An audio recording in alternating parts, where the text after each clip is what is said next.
Hello and welcome. I am Ash Mannix. It is Sunday evening once again. And I find myself sitting here, just drawing. Should I be drawing right now? Or should I be concentrating on the stream that I'm doing right now? That is the real question here. And the answer is I should be paying attention to the blasted stream. But you know what? I started this. Maybe this should have been a drawing stream. Maybe that's what I should have been doing. Like, I should have made it a drawing stream, guys. Anyway.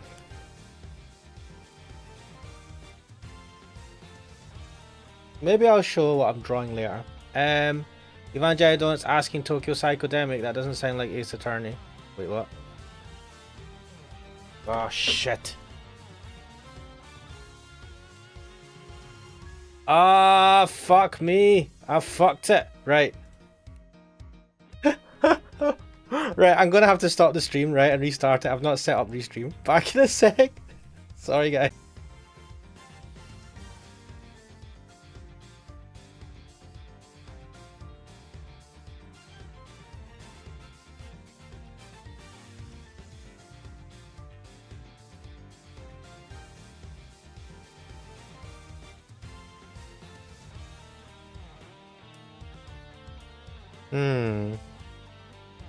What is this done? Right, let's see. Oh, it's just joining the same stream, isn't it? Why is this doing this? One sec. This one. There.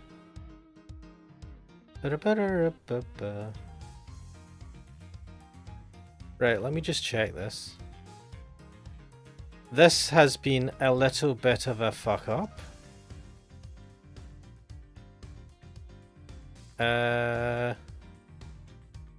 We're not streaming to this yet. Why?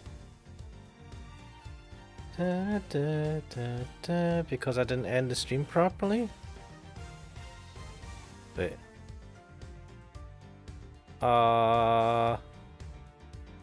Right, well, I've absolutely dossed this one up. Give me a second.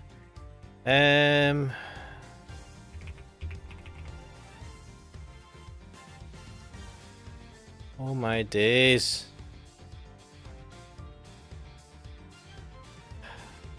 This saddens me. Sorry guys, I'm going to... do you know what? I thought I'd got this well planned out. I was like, I know what I'm doing. Turns out, no. Turns out I didn't set up the basic restream stuff. OBS stuff. God help me. So now I'm sitting here frantically trying to update the thumbnail for this because I've accidentally created a new stream instead of the original stream. This is not a problem. Wait, was this? Do any of the... No. No.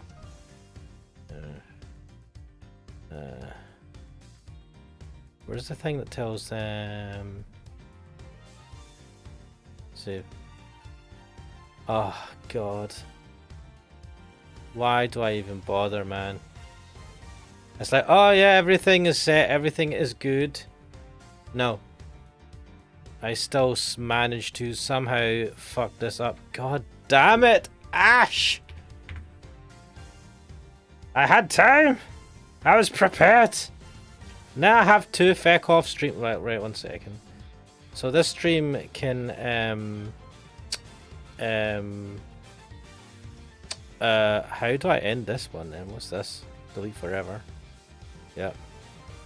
Bye-bye. Now we're using this stream. I just need to check his Twitch. Why is Twitch offline? Oh my god. Restream is saying it's sending to Twitch, but Twitch is showing that I'm offline. This is a disaster. Oh, Batis! Evangelidon saying, while you fix that, I'm gonna listen to that might gain OP. Okay, you do that. I'm gonna... What? Why? Why is Twitch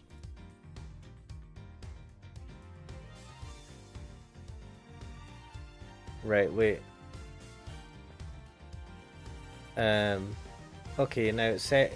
Oh, something on Twitch is not liking this. Shit. Why is Twitch not liking this? God help me. What have I done wrong here? Let me just see. Is there anything off with this?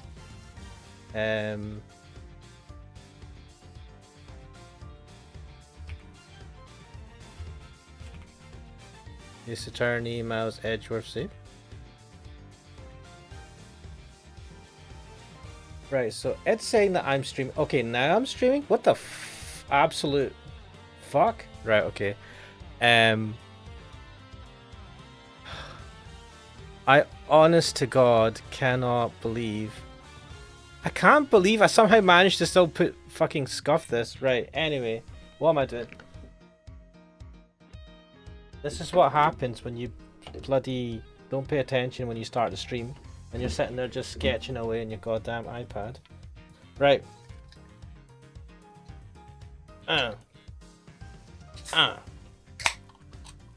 Welcome to the Ashmanic stream. Finally, I am Ashmanix. It is Sunday evening in the good old UK, or in what I like to call Scotland. We're going to play some more Ace Attorney Investigations Collection. Part 2, Ace Attorney Investigations 2. I have totally fucked up this start, as usual. I suppose it wouldn't be an Ashmanic stream if it went bloody smoothly, because sod's fucking law. I'm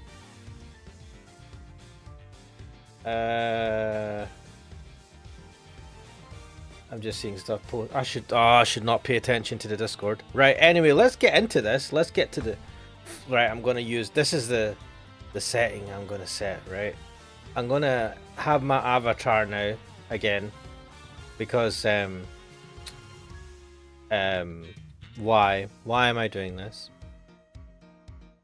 I think it gives a bit of, do you know what?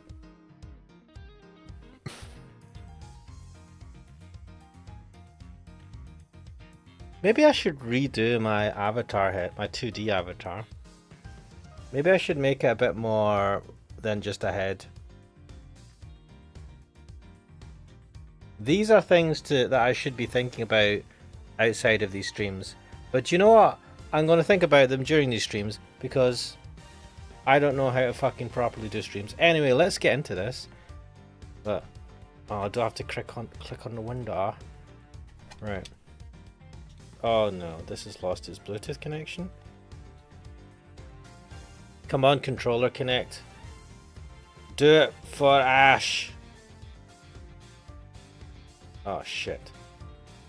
Well, let's do this. Continue. Right. We're still on episode 2 of this game. Bloody hell. I make no progress in these games.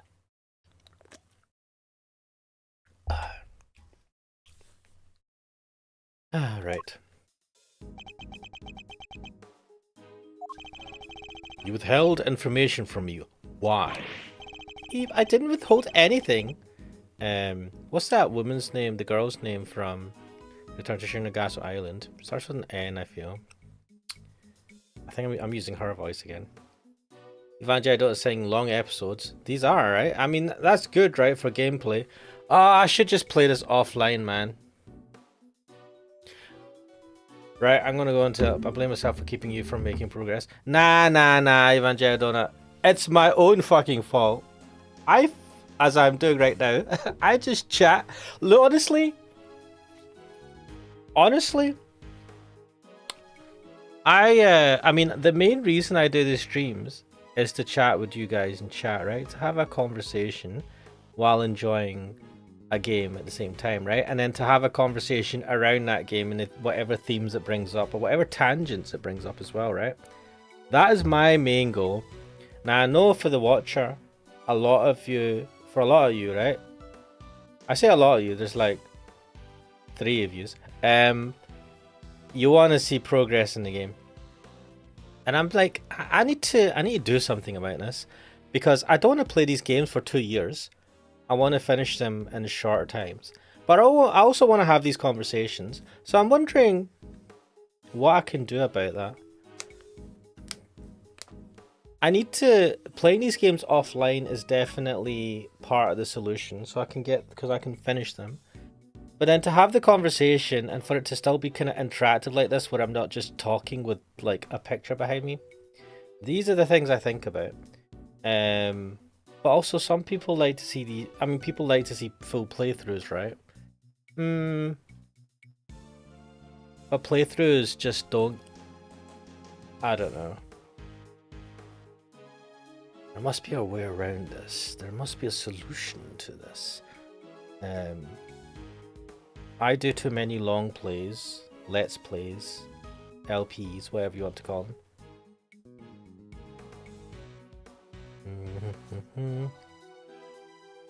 Evangelii, I don't think it's hard to find a balance. No, it is, especially when you play. The problem is, as like Kuxo was talking about this as well, right? There's games that are coming out, and the visual novels have this as well, right? That are like 100 hours long, or something crazy, right?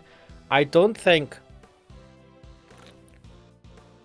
So I give the example of Joe Chrono, who played through Umineko, which is an extremely long game, right?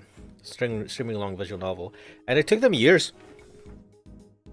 It took them years to like, and they were pre-recording it. They weren't streaming it, and I suppose it's because they're like playing it once or twice a week. Like you just can't do that. Now, the streaming thing would have slowed it down even more, because they would have had to probably pick to one time a week to stream, as opposed to like being able to meet up more than once during the week. And the thing is, right, and like this is the difference. This is what differs between me and Kuxo. Kuxo, my lovely co-host who likes to join in. Collab? Do you know what it is? It's a collab. I say he's my co-host, and he is. But really, it's a collab, right, between me and Kuxo. Or at least that's the language that's used in other circles, right? In the VTuber circles when they have more than one people come in. I like to use my own fucking language and just be a weirdo. But anyway, like I want to actually try and grow the channel. I don't want to lose the self that is this channel. Why is the bitrate showing as terrible on Twitch? Fuck, don't get distracted, Ash. Don't get distracted. I don't want to lose the self that is this channel, but I definitely want to grow it, and I have to change how I do things. And I'm trying to think how that feels. And the thing is that whatever direction I go in. Oh, why is this cable here? Why is this cable over? Oh. I don't know why I can't concentrate. Is it this Monster Energy drink? Evangelii says Kuxo tends to keep you on track. Yeah, mainly because Kuxo has a limited amount of time that you can stay on for. But I like to go off track, and I feel like it's a strength of mine. But that's not necessarily good for a Let's Play. So maybe I should do just chatting, but. Even then, the streams, I don't want the streams to be the main thing I do. I want it to be one of the things I do. Probably once a week, and probably a game that like is really good. So like I found myself like Ace Attorney Investigations, I like this, but I'm not enjoying the progress I'm making in this game on the streams. And that's my fault mainly, because I like, as you see, I've been sitting here for 10, 20, 15 minutes talking shit instead of playing the game.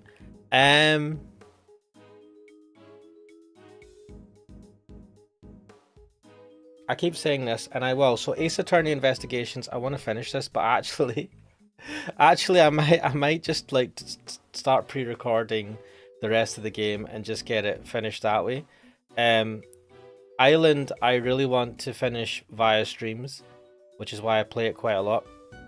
And once I've finished them, I want to like have the chill game Well, I say chill. Have a game that I'm quite happy to spend 2 years streaming once a week, and do that, and then everything else is going to be either pre-recorded or some sort of other format. And I am genuinely thinking of maybe I should, but I don't have the time. This is the thing. If I want to do reviews for games, I have to finish them and then do a review. And then who's going to care about the reviews, right? And I'm thinking to myself, is it fun for me to review a game? And when I think about it, it's like, it'll be fun for me to just chat about it, but it won't be a review. It's just someone chatting random shit about a game. Which is where I would thrive, because I can do that. Trying to properly review a game is probably not I'm not in the best position to do.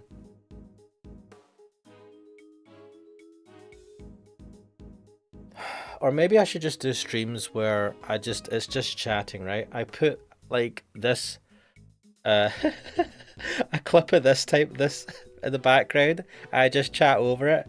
Just have this cycle forever. But then even with that, I would need to structure it a bit. I don't know. Well, do you know what? People in the chat, people in the comments, watching this now, watching this after the fact, give me, what do you think, right? What would be a good format? What a good way forward for the Ashmanix channel. Would you want to see more coding related stuff? I could do simple coding tutorials for people who are not familiar with programming. And like say Godot, or maybe even JavaScript. There's a framework called Phase 3 that allows you to code for JavaScript, which I think has the least barriers of entry, because you can get, especially you're creating a website that uses JavaScript to create games, and it'll be 2D games. I wonder,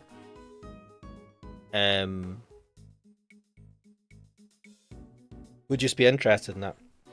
Because it doesn't take, like a lot of things, coding is relatively easy to understand the basics, and it's just difficult to master, right? Like a lot of things. But you can, I mean, with the help of stuff like ChatGPT, I mean, you don't vibe code, right? Understand what you're doing. But you can ask questions, you can search Google for lots of stuff. If you're using something like JavaScript and you're having an issue, or if you're using a popular framework, like say you're using Unity, there's always someone that's asked the same question, right? You can get quite far learning as you go. And maybe I would make some fucking games, right? These are the wait, let me just note this down, because I fucking, right, Ash, make some games, fuck's sake.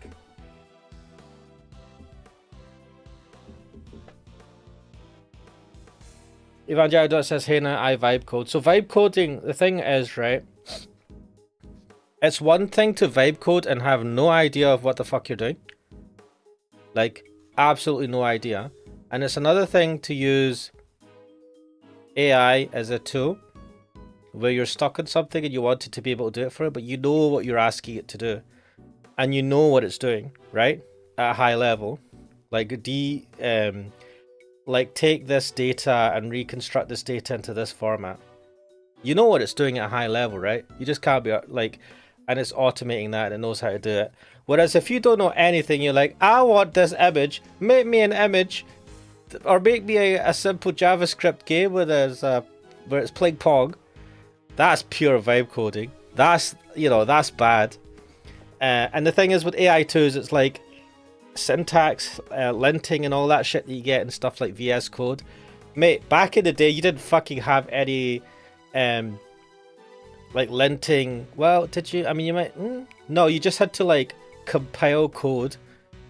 You just ran it, and then if there was an error, there was an error. I think I highlighted fucking errors, and then like help, like was it syntaxing or was it linting where it tells you the, oh, you try to use this library, or this function. It's like, get the fuck out of here. You had to just fucking code it and know what the fuck you're coding. There's no highlighting or recommended code. What the fuck is the word for that when it starts? Oh shit. What is the word for it when it's like recommended code? Anyway, we already have a lot of tools that help us, right? I use it to make me a Python script based on hex data. I feed it and vague requests regarding editing the file where the hex came from. Yeah, I mean, look, I always say that it's quick and... Well, I mean, I don't always say it's quick and dirty to use AI to just do the script. But definitely, you should learn Python, right? I learned a bit of Python. Even reading the code that it spits out would be helpful. Like, let the vibe coding be an excuse for you to learn something on the way. Don't just blindly do it.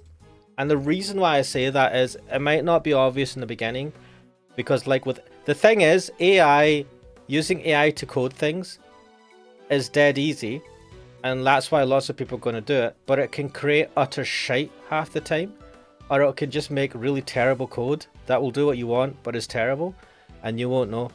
And the problems will only come later on when you rely on it more and more heavily. You'll get to a barrier where you go, fuck. Why is this not doing the thing I'm asking it to do? Or why is this so slow? Or you won't even realize it, right? What I would recommend is you use it, look at the Python, learn Python as you go if that's the thing that you think you're going to use a lot. And then you can like see what it's outputting, and you might be able to make it more efficient, right? And then you're just using it to like get it to do a framework of code, or get it to like help you start doing something instead of doing it from scratch. I could do a lot of boilerplate code and things. And the important thing is that you know what it's doing, right? You can have a look at the code and go, wait, this is way overly complicated. What the fuck are you doing? Bad AI, bad ChatGPT, bad Gemini, bad whatever the fuck the other ones are. What's the Google's is Gemini, ChatGPT. What other ones are there? Anyway. That's what I say. Like, learn. If you don't already know, I feel like Evangel, you'll know stuff about coding, right? You've been around it, you'll know stuff. Like, learn as much as you can.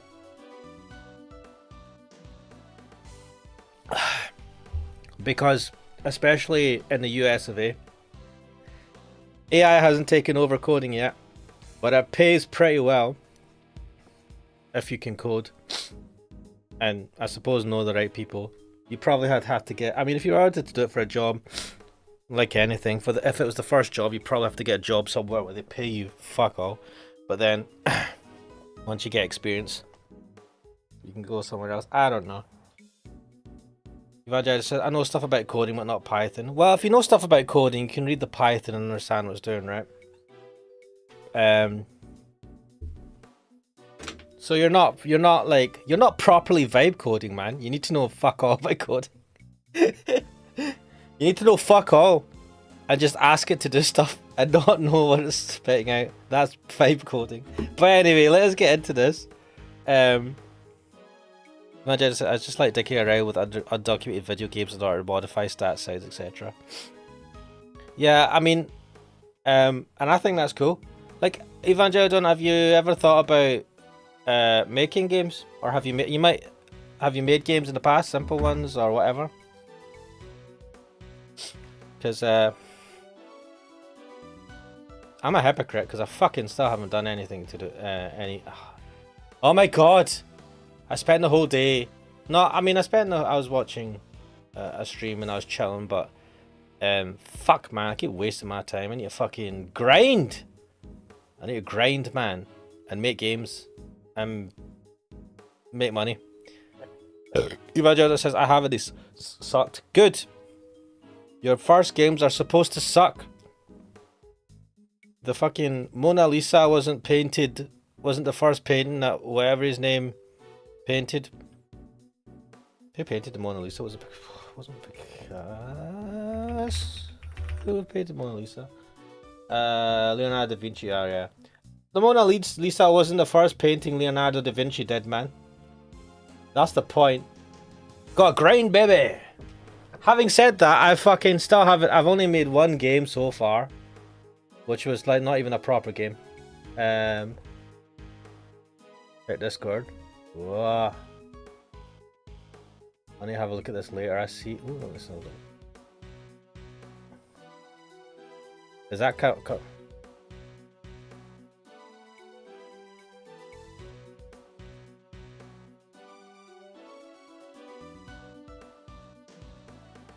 Ooh. Did you put that? Did you put the game out on itch.io or anything? Oh, there's another one.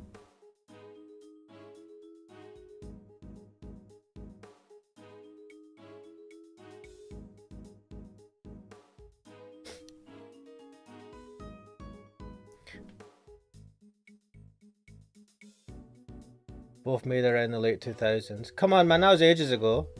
You've not done anything since then. First of all, that's good, man. You did something. Released on NDDB. Did they do alright? So, like, the thing is, right, you need to make a whole bunch of games, put them out there. I mean, I'm assuming you've done this, right? You get a feel of what people enjoy, what they didn't, if anyone plays it. My problem with streams is, like, very few people watch my streams, right? Which is entirely my fault. Like, I know, like, I have an idea about the YouTube algorithm. I'm not totally naive to it.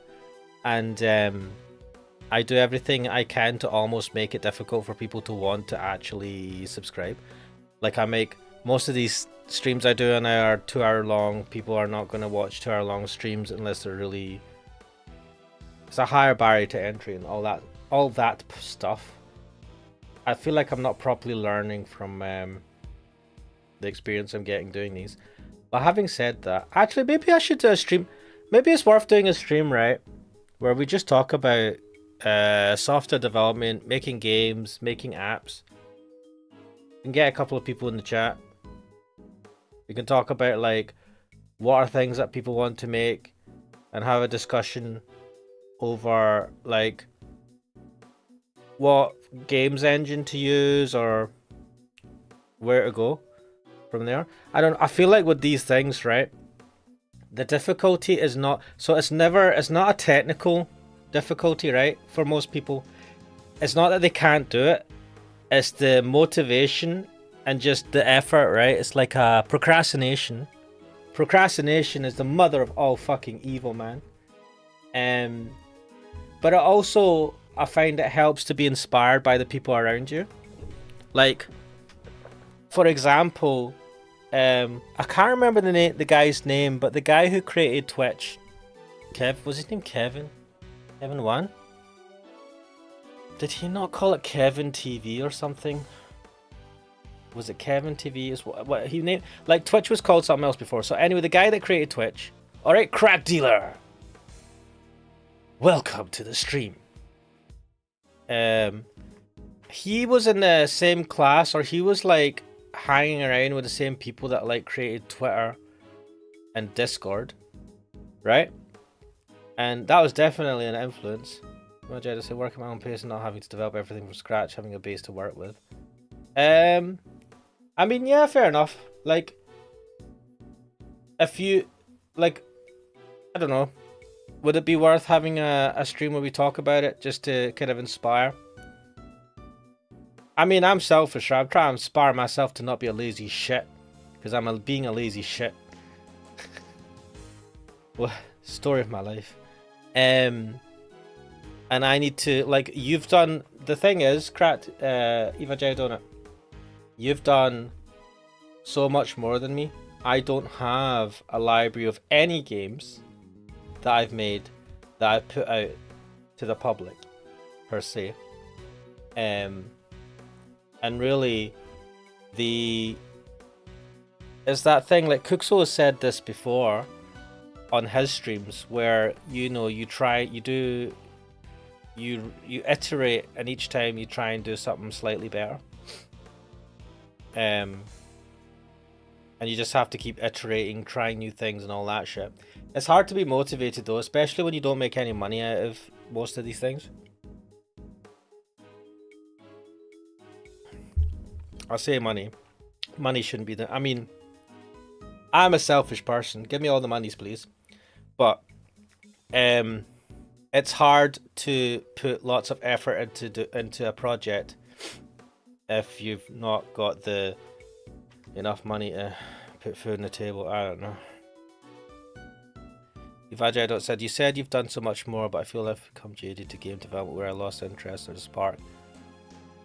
I get that. I mean, every time I look at the gaming industry, right, or I look at the market, right, or I hate saying the market. I look at what the whole gaming industry as a whole, right? It's like YouTube, it's like content creation, it's like everything else. It's ruled by, to a degree, algorithms, marketing. Like, if you can't market your game to the right people at the right time and all that shit, it doesn't actually, like, your game can be amazing, but it can, like, even if the game's amazing, like objectively amazing, it can get buried.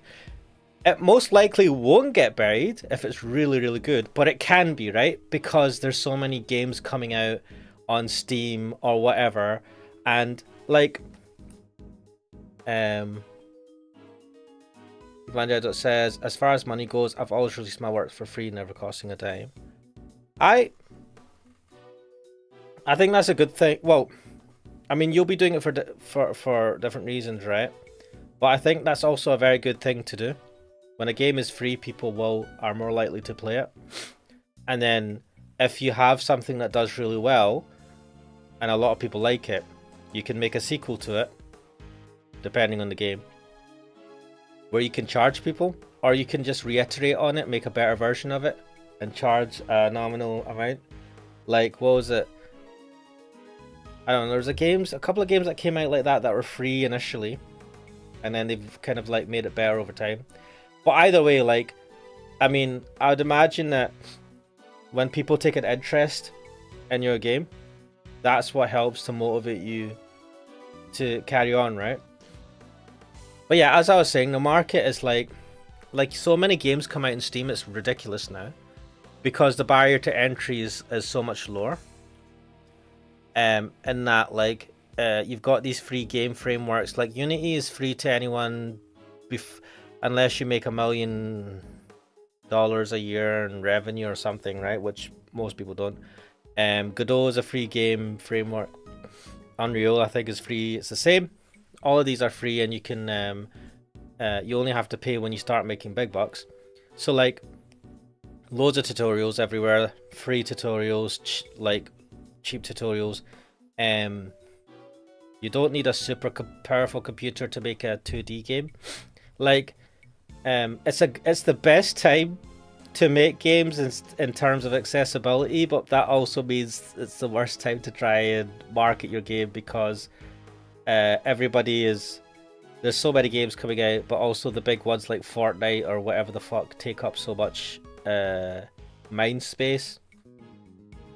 They take up so many people, and people only have so much time and money to think. Money doesn't motivate me, honestly. You're a good person. Money motivates me entirely. Crowder's like, what's stopping you, Ash? What's stopping me? Fucking laziness. I'm a lazy git. God damn, it's my own fault. I fucking can't blame anyone else. I have it all. I have everything. Like, I've even been playing with Godot for other stuff. God damn it, it's my own fault. I need to put a sign somewhere that says, you fucking get the finger out your arse, Ash. Make a fucking shitty game. Evangelica says, Beyond is a free game development engine with an integrated networking framework. Space Station 13 was built on that game. Beyond? Well, it's got integrated networking framework. Ooh. I know Godot is a free open source games engine. That's really good, especially for 2D. It does 3D as well. But, and I've used it before. Learn the DM language. Ash, make a space station. DM language? What the fuck's DM language? No. I was,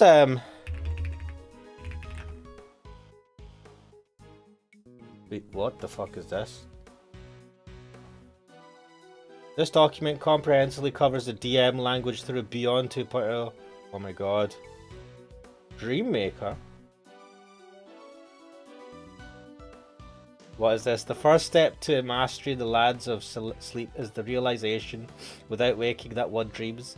In the day world's mastery begins by forgetting, without dreaming, that one is awake. What the fuck is that quote? That's one hell of a fucking quote for some documentation. Even I don't say Beyond has been around since 1994. This website looks like it was made in 1994. It's very bare bones, but you know what? It makes sense. It's very obscure though. DM is Dreammaker language used on Beyond. Right, let me see this Beyond game. Beyond. Right, so that's the docs. Let's go to their website. This is what we're doing today, guys. Verifying you are human. What? Why are you verifying? Interesting. Space Station 13. Colonial Marines. Wait, what? Stay alive inside space. Why is there... Are these different servers? Oh, I need to... Beyond Any is required to play this game. Oh, is this... Are these games online based using... Beyond Edge? Video. What's this?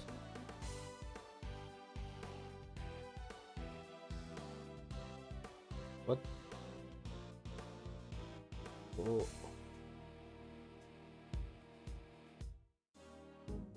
Wait a minute. Space Station. Why has this video got like live action in it? What the fuck?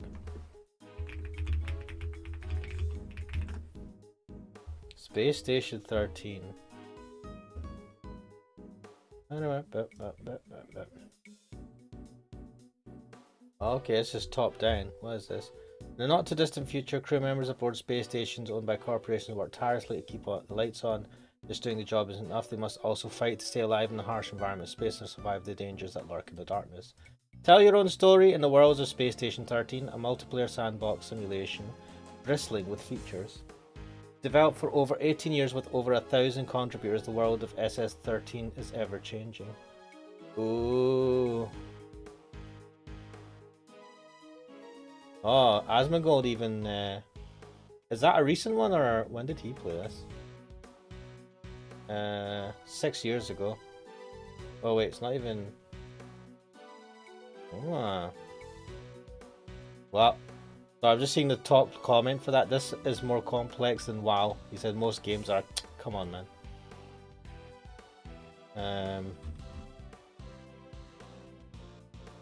Why have I got 5 notifications? Interesting.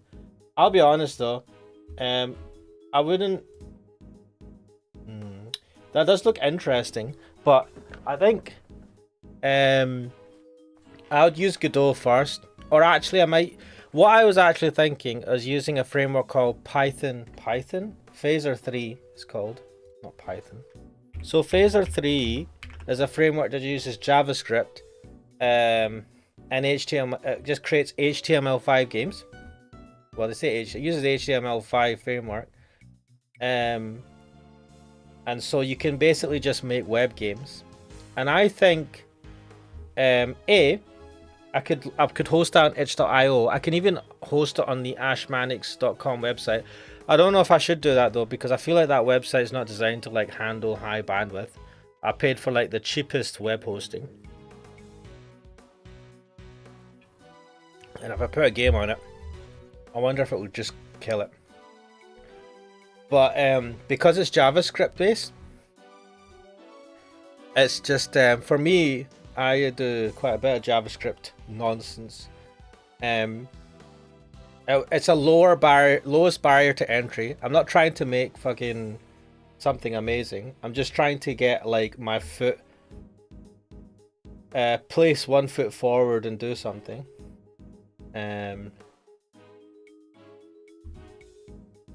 So like, I don't know.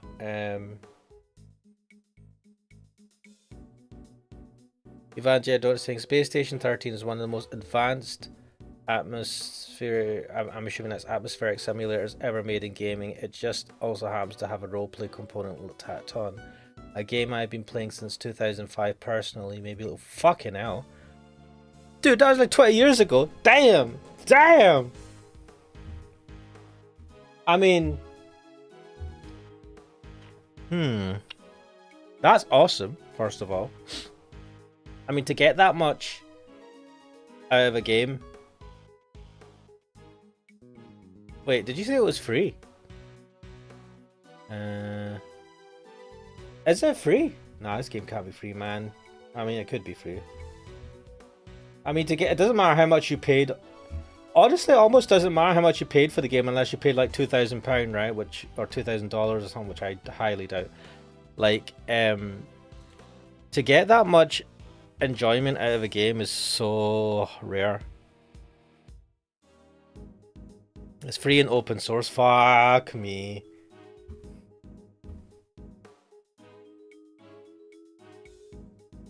How did it make money, man? Why do these games not? Do you know? And this is the thing, right? We were talking about this game. We're talking about how much you got out of it. I'm pretty sure this game would do a lot better. I mean, to be honest, Asmongold had played it on stream, right? So that is good marketing.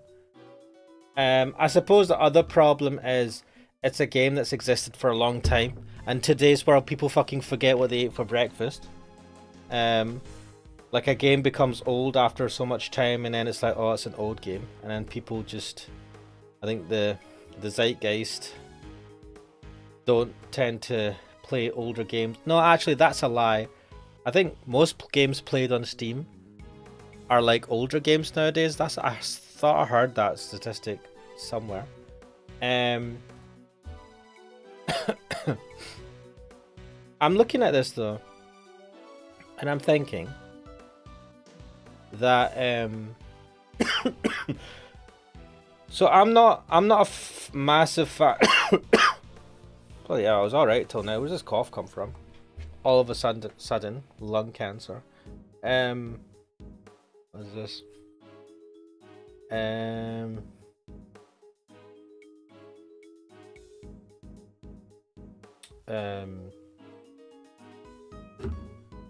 So I'm not a massive fan of games that like take.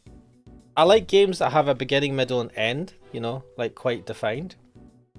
Like Cookso, like I think we've both talked about this at various points about we don't have loads of time, so we want to be able to play a game and complete it within a reasonable amount of time.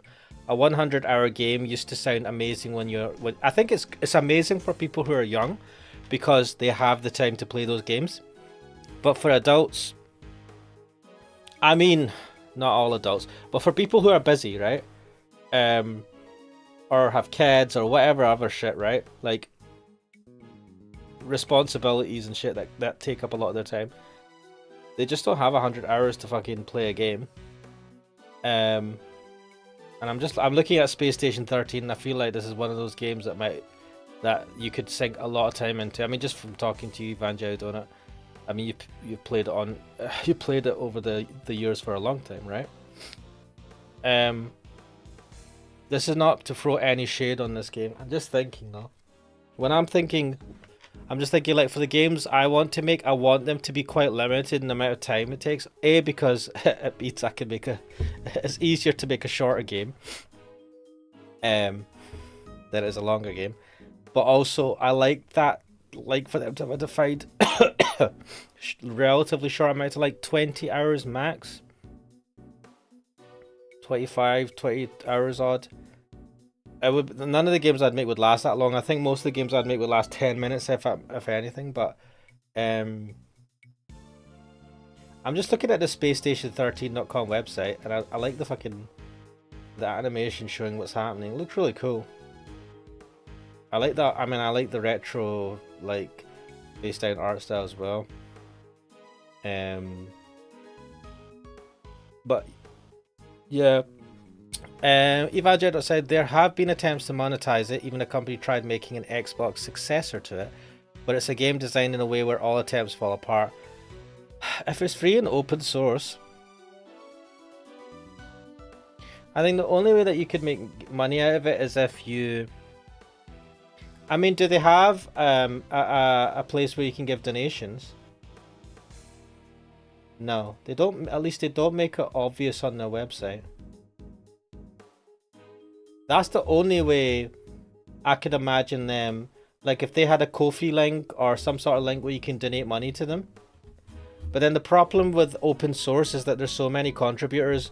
What do? Does it just go to the person that owns the main code repo, or do you distribute it amongst the contributors? Because if they've contributed, ethically, they should be getting a cut, right?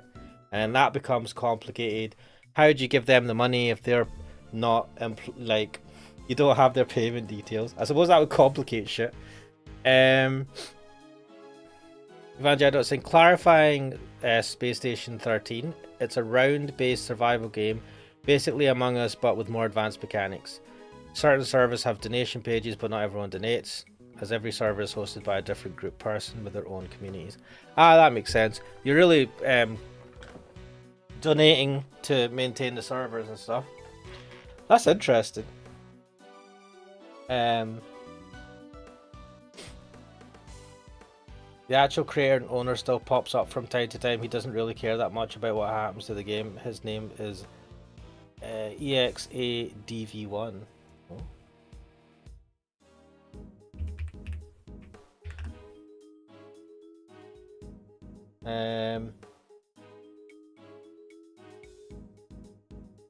Just a Reddit post comes up. I'm glad EXADV1 never claimed control over the game once it started blooming. The community is free to run SS13 as it sees fit, for better and worse. Can you imagine if someone ran SS13 like a normal indie game? Sure, there are mods in a server browser, but with someone at the helm, there would be an ultimate federal authority to decide things like a ban registry or acceptable content. Well, some servers maybe want this, but I think it'd be more harm in the long term. What the fuck? What the fuck is subservers do? Anyway,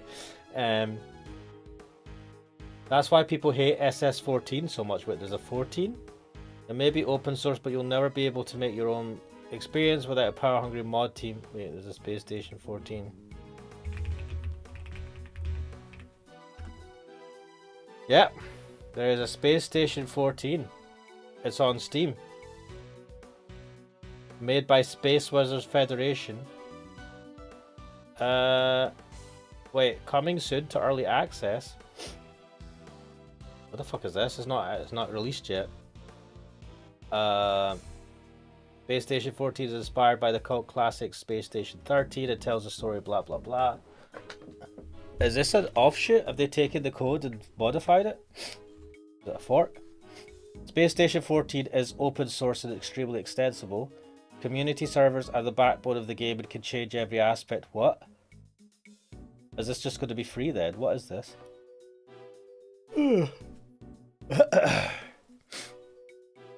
Evangelio saying Space Station 14 is a Steam remake. It's not well liked. Yeah, I mean, from that, people didn't seem to be shitting on it. But it isn't open MIT and CC, so you can just rip out the hub code and make a public one. Everyone uses the Steam version. So you'll lose all the players. You can be hidden from the Beyond Hub 2 though. Interesting. Space Station beef.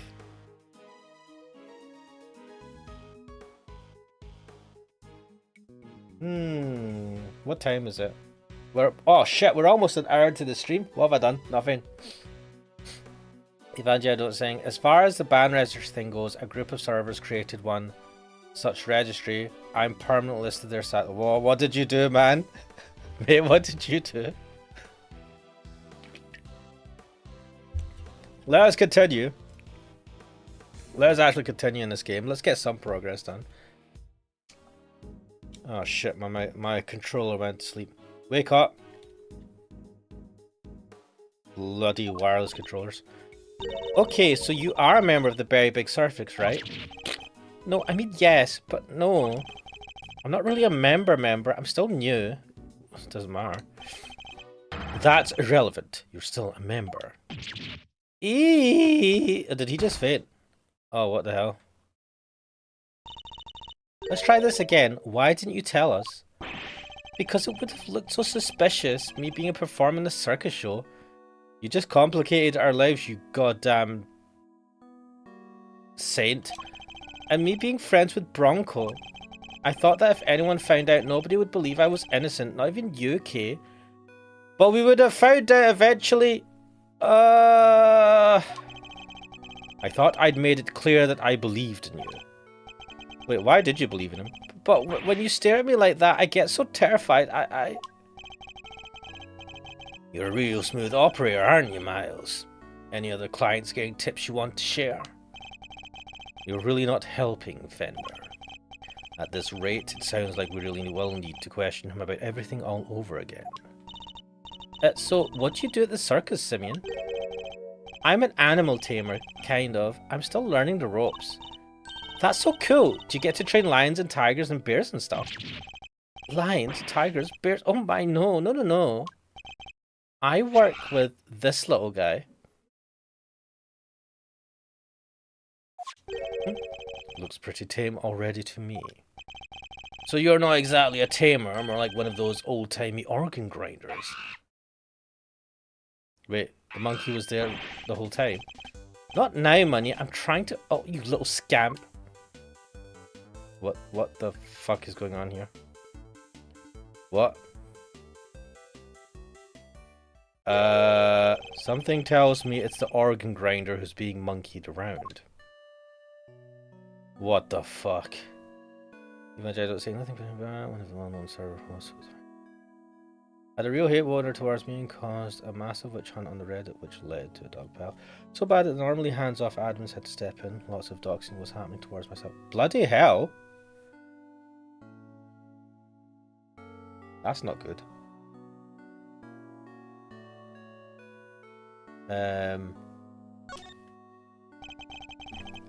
When we spoke to you before, you said you worked at a company. I was telling the truth. The circus really is a company. We all have titles and everything. The ringmaster's the CEO, and I guess you'd call me a gopher? Or what? I even have a line manager. She's head of the animal taming department as part of the showbiz division. What the fuck? She's such an inspiration. There isn't a creature in the world she couldn't convince to do her bidding. What? Even Miles here. I'd like to see somebody whip him into shape. Oh my god, you've not met Francisco von Karma Frog. I am not some kind of creature, Fender. So, this line manager, was she working with you on the show? Yes, it was just us two. It wasn't all that big of a job compared to what we normally do. She's usually the one performing on stage. I just do all the monkey work. But I did have a bit part this time. So only 2 members of the circus are relevant to this case. Vajay don't say, oh shit, forgot it's Mother's Day. I think it's a Mother's Day in America. Mother's Day here is different for some reason. Gotta go to dinner if you... No problem, man. Thanks for joining me on the stream. I've enjoyed the conversation we've had about games and shit. Well, not lunch, dinner. Well, lunch, not dinner. Fair enough.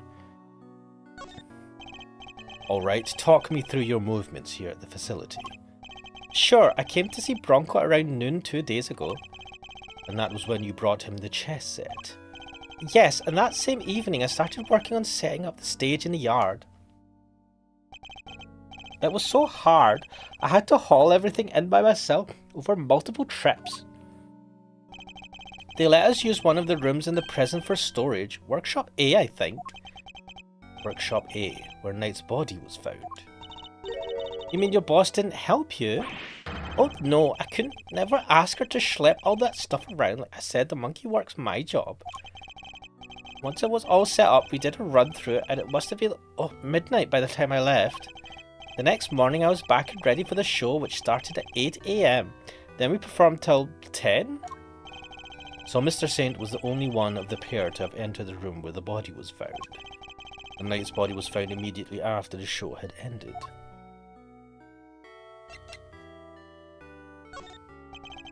Do you have any idea why you were arrested? And why so quickly? I've never seen a guy get booked so fast. Surely even Lil Winner wouldn't just pull somebody in on a hunch. Never underestimate the power of an underdeveloped intellect. Damn. I think I might know why. Uh-oh. When I was moving all the stuff, I went to go see how he was doing. Bronco, I mean. You went to the holding cells on your own. Tell me you had permission. No, it wasn't a formal visit or anything, so I just sort of snuck over and hoped no one stopped me. Oh my god. But you'd just seen him earlier that same day. Why take the risk? I've known him since we were kids, when both of us were all alone. He doesn't have any family, you see. Just like me. I knew he'd be feeling lonely, that he'd want somebody to talk to, so I had to go see him. You don't have any family. For a while I had my dad, but he passed away when I was a little kid. Losing one's father as a child. I know that pain all too well. Also, we've never heard about Edgeworth's mum.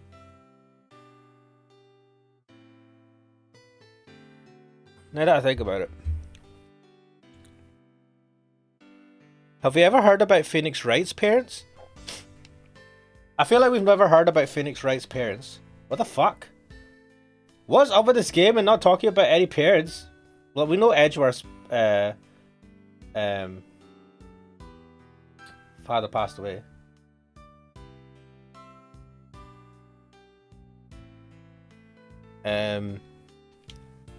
Oh shit. He's just like you and me, Mr. Edgeworth. Oh shit. Wait. Do we know who Kay's mum was? There was nobody else nearby when you went to see him. No, the other holding cells were empty, and I didn't see any guards. Well, somebody must have seen you, or you wouldn't be in here. Cameras. Oh no. No. I messed up so bad, didn't I? So the assumption is that something happened while the two were alone together. At least I imagine that would be the winner and Judge Gavel's thinking.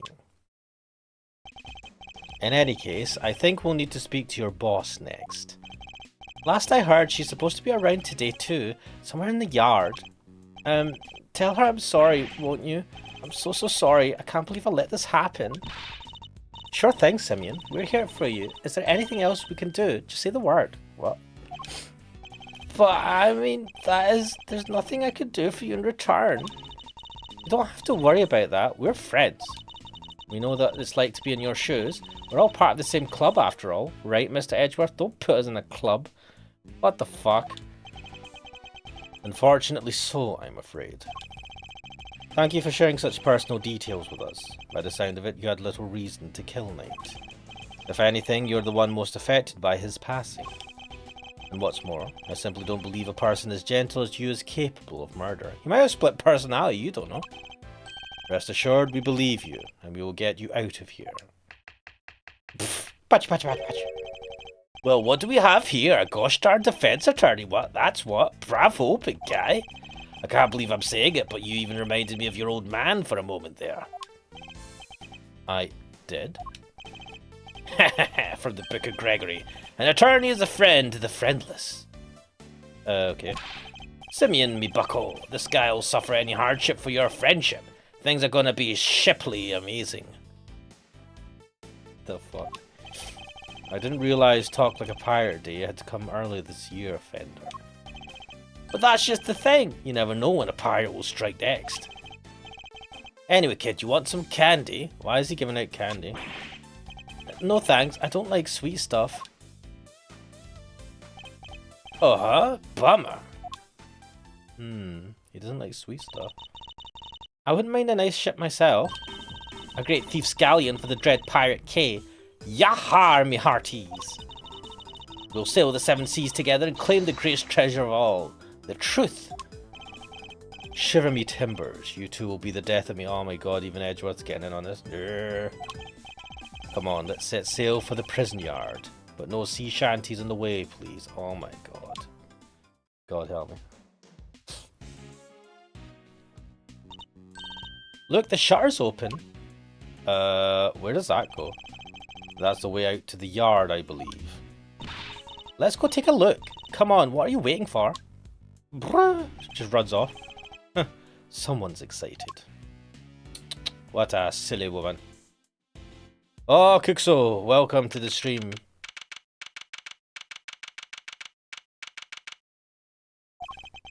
So this is the famous yard. The circus performance was taking place here just before the body was discovered. Check it out, it's like the backdrop to some epic festival. Wait, where did she get a camera from? Is she aiming the camera at her face? Oh my god. Most of the prisoners were assembled here when the body was discovered, which means that anyone who saw the show has an alibi. Building layout data updated in my organizer. Alright, time to take a look around. Eek! Okay. What the fuck? Oh my. Stop hitting me! Help, Mr. Edgeworth. Walk away from you stupid child. Cease and desist, you beast. Eat it, K! Ah, somebody else, help me! She deserved that. Oh, I love how it just increased its fucking frequency. Wait, maybe I've got a title for this stream. K gets elephant beats. Ah, there you go. Kuxo said, I saw a video of an elephant fighting a duck today. That's fucking random. Did the elephant win? Stay, Azia. Stay. I don't know who this person is. Who's that? Why is my controller not working? Oh, it's fucking... Oh shit. What the fuck is up with this controller? Let me just plug this in. Ah, wireless controllers suck ass. Right. Oh shit, her. Wait, Oh, you found a new friend to play with. Good for you, girl. Oh my god, there's too many fucking characters in this.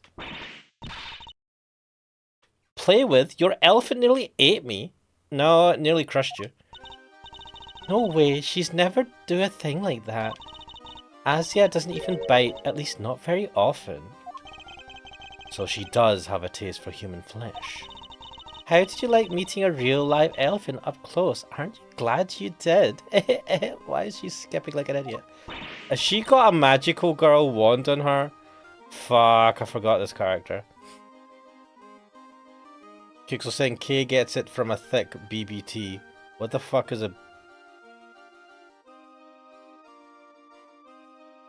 I had to think about that. Big, beautiful trunk. Oh my god. No, I can't. Oh god. Do you know what did I title this? K gets elephant beats. K gets it from a thick trunk.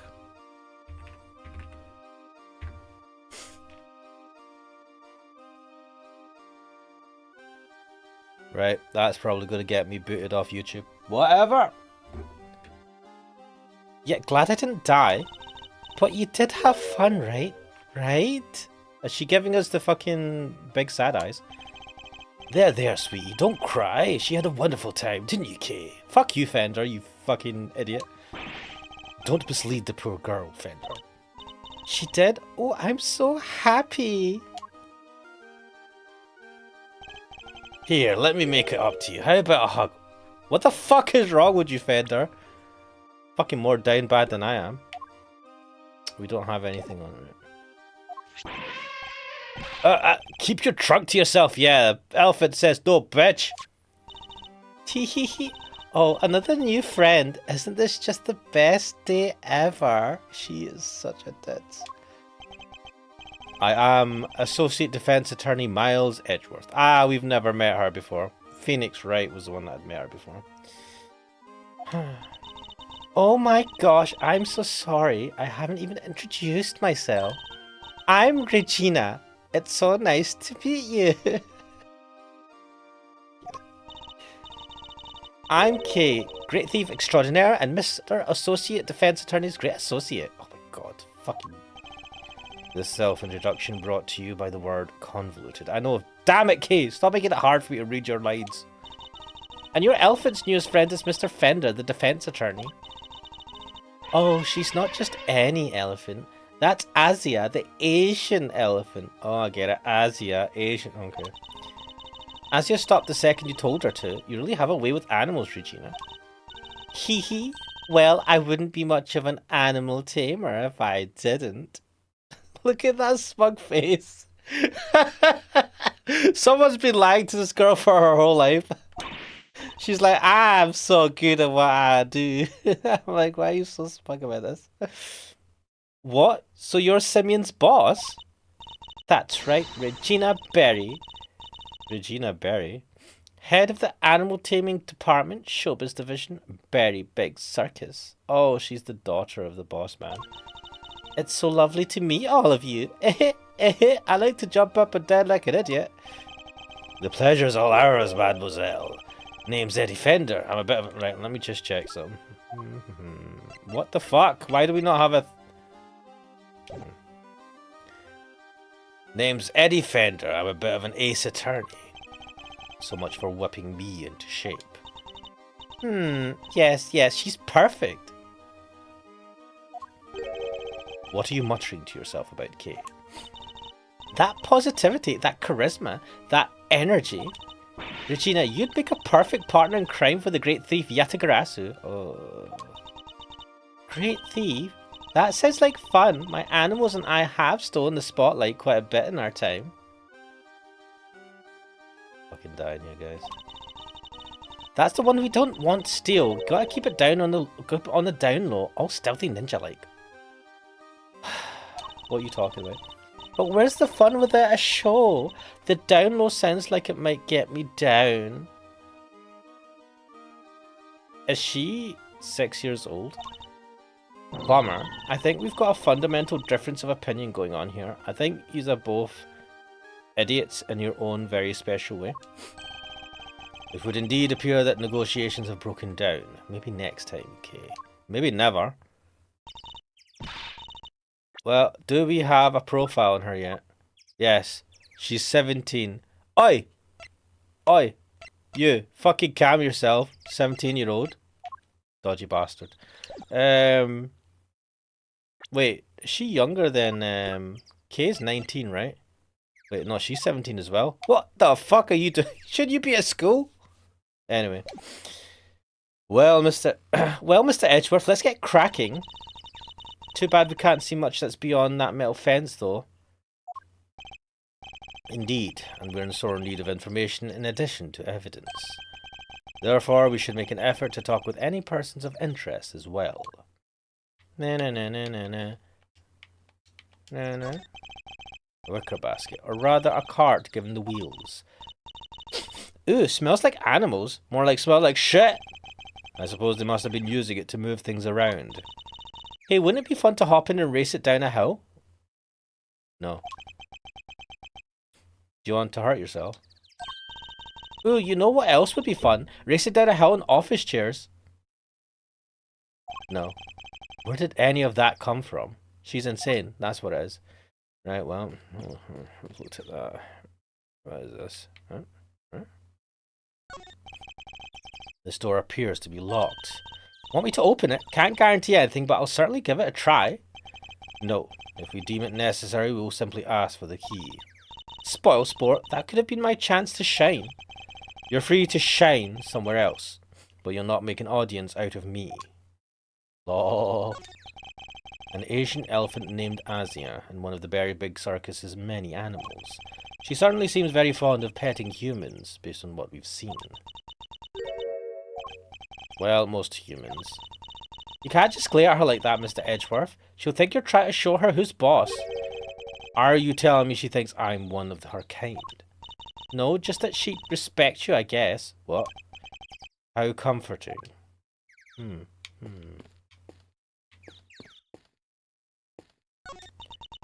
Hey!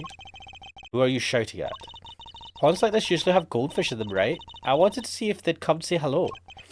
I only see water striders. Hey, water striders are cool. They can walk on water like ninjas. Whoosh, whoosh. Man, I wish I could do that. So much for the goldfish. She has the attention span of a person with very short attention span. This must be the stage for the show. Do you think people would be interested in the Great Thieving Show? I'm sure the police would be very eager to attend. Oh my god.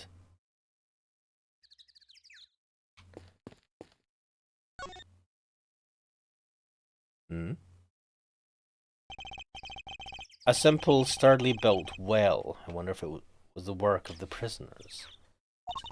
Somebody left a bunch of tools lying around. There's a long piece of rope and a pretty heavy looking weight. Let's see, it weighs 30 pounds. Oh, and there's some pulleys too. Okay, can you stop touching everything in sight? Oh, come on, it's not like I was going to take anything. What exactly were they being used for, I wonder? Suspicious, suspicious, suspicious. What are you up to, you jackass? Ah, Mr. Attorney, sir. How are you today, if you don't mind me asking? What voice did I give him? Today, we just talked to you earlier, Mr. Sawit. Oh, heavens, I do apologize. Ever since I came to call this place home, I've been working on my interpersonal skills, you see. In order to be as annoying as possible. I'm currently helping out with a circus show stage teardown and cleanup. But if you have need of me, I'll do my utmost to help. Oh god. I'm just chipping in and doing what I can, model prisoner that I am. Yes, my stay in this prison has seen me reborn. The Frank Sawit you see before you is a changed man. A changed man who now targets the recently deceased. No, you misunderstand. That was just a moment of madness. A moment of madness? You're a disgrace to all thieves everywhere. You're right, of course. I can't deny it. I still have a long way to go. As a thief? Anyway, as you can see, I have a shiny new bracelet now. So it's the straight and narrow for me. Like I say, I'm a model prisoner. Not that a real model prisoner would need to keep telling me that. Wait a minute. Do you think they were using the 30-pound weight to, like, smash the bracelets? I'm doing everything I can to prepare for my eventual return to society. Yeah, you even skipped the show to focus on your training, didn't you? That's right. Only 2 inmates were absent, Sawit and Canis. Why didn't you tell us about Mr. Canis sooner? Look, I don't think there's an inmate in this prison who'd talk about him if they didn't have to. He's, well, you could say he's the real one in charge around here. You didn't hear it from me, but, well, I guess it comes with being the fixer. The fixer? Yes, anything you need, he can get it for you. But how does he get away with it? I'm not sure, but he's the only one who does it. I heard he has a secret way of getting things into the facility. I imagine being the fixer affords Canis certain privileges. Not that I concern myself with such things anymore, of course.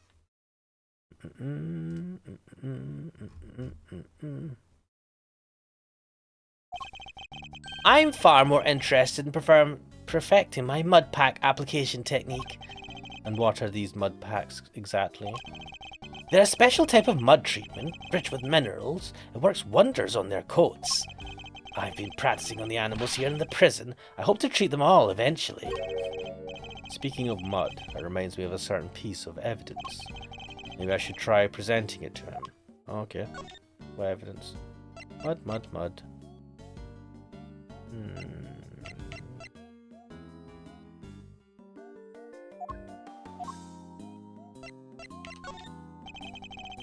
I'm afraid I wouldn't know anything about that. As I said, I have nothing to do with this incident. I don't think that's quite true, is it? Oh, but it is! What you see is what you get with me. No bluster, no lies, no false pretenses. I'm a model prisoner. No false pretenses. That rug on his head would say otherwise. But maybe I'd be better keep that to myself. Oh. So it's not that? Okay.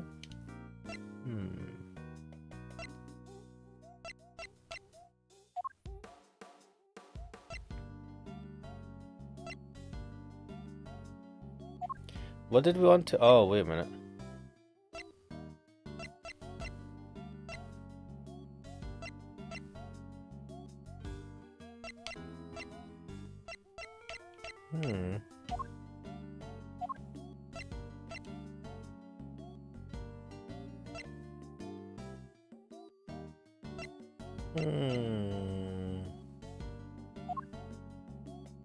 What are we going to ask him? Something about dirt?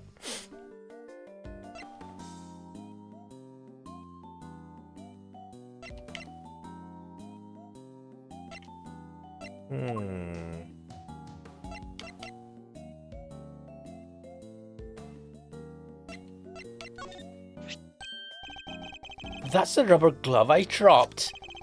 Would you care to explain why it's so dirty? Oh, of course. That's mud from one of the pet treatments I've been practicing. I was giving one of the animals a mud pack right when the incident happened. I see. Around what time would this have been? Let's see. The show had already started, so around 9 AM perhaps. The thing is, the more mud I applied, the more in the zone I got, and the darker the animal's fur became. There's no trance quite like the trance one enters when one slathers an animal with thick black mud. What the fuck? I think the stress of prison might be getting to him. In March, I salute after being warned by Sawit when administering a dark mud pack. You're also bloodstained. Ugh. Of course, it's all thanks to the warden that we have access to such wonderful distractions. I'm eternally grateful, truly I am.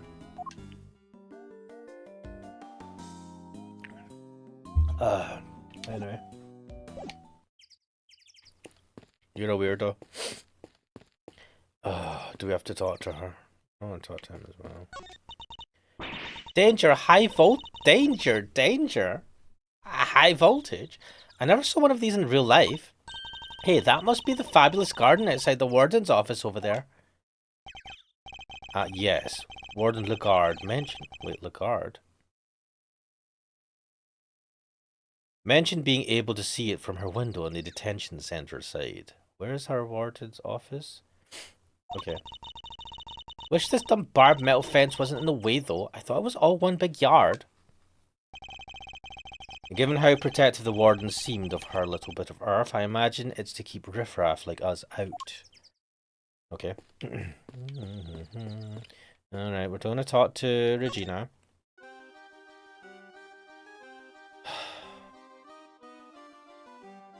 Did she not have a boyfriend or something? And was there not someone who was in love with her? Was he not implicated in something? If you're the head of the animal taming department, you must be Mr. Saint's boss. That's right. My dad founded the Very Big Circus. But he passed away. He was murdered. Oh yeah, that was the case. I'm sorry to hear that. But we have a new ringmaster now, and he's made the circus bigger and better than ever. He's such a nice man, and he was a good friend of my dad's too. Wow, that's great. Lucky you. This face, it's so annoying. It's so smug. It's like, ha ha ha. Look, I know stuff. I know, right? It was his idea to set up departments like animal taming, magic, and ventriloquy. What? Only animal taming and ventriloquy have more than one person right now. But the Very Big Circus is getting bigger and better day by day. Sounds like you guys are really going places. They're getting on well. I'll leave them to it. Can you tell me about the show? Oh, it's a wonderful thing. It even has a story. And not just any story, it's a love story. Isn't that dreamy? Heh, sounds like a regular riot. So who's the star of the show? Let me guess, you? No, silly. That would be Asia. Fucking stop trying to borrow up my fender. What the fuck? And she falls in love with none other than Regent the tiger. An elephant falling in love with a tiger. Interesting. It's a heart-rending saga of forbidden interspecies romance. Oh my god. Maybe I should use forbidden interspecies romance. That's one hell of a line. Whoa, Nelly! I've heard of odd couples, but that takes the biscuit. And that's not all. There's a love triangle too. It's so romantic. That sounds pretty incredible, huh, Mr. Edgeworth? So the elephant is the heroine. I suppose there's a first time for everything. This is one of those things that you just don't want to...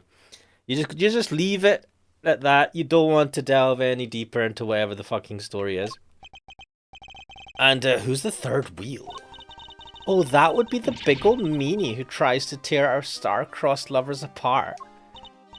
Ooh, what animal do you think it is, Mr. Edgeworth? Given that it's a circus, perhaps a lion? I think a raven would be cool. A raven? Like the Yatagarasu? Hehe, nope, it's a sneaky monkey. Why are you hating on the monkey?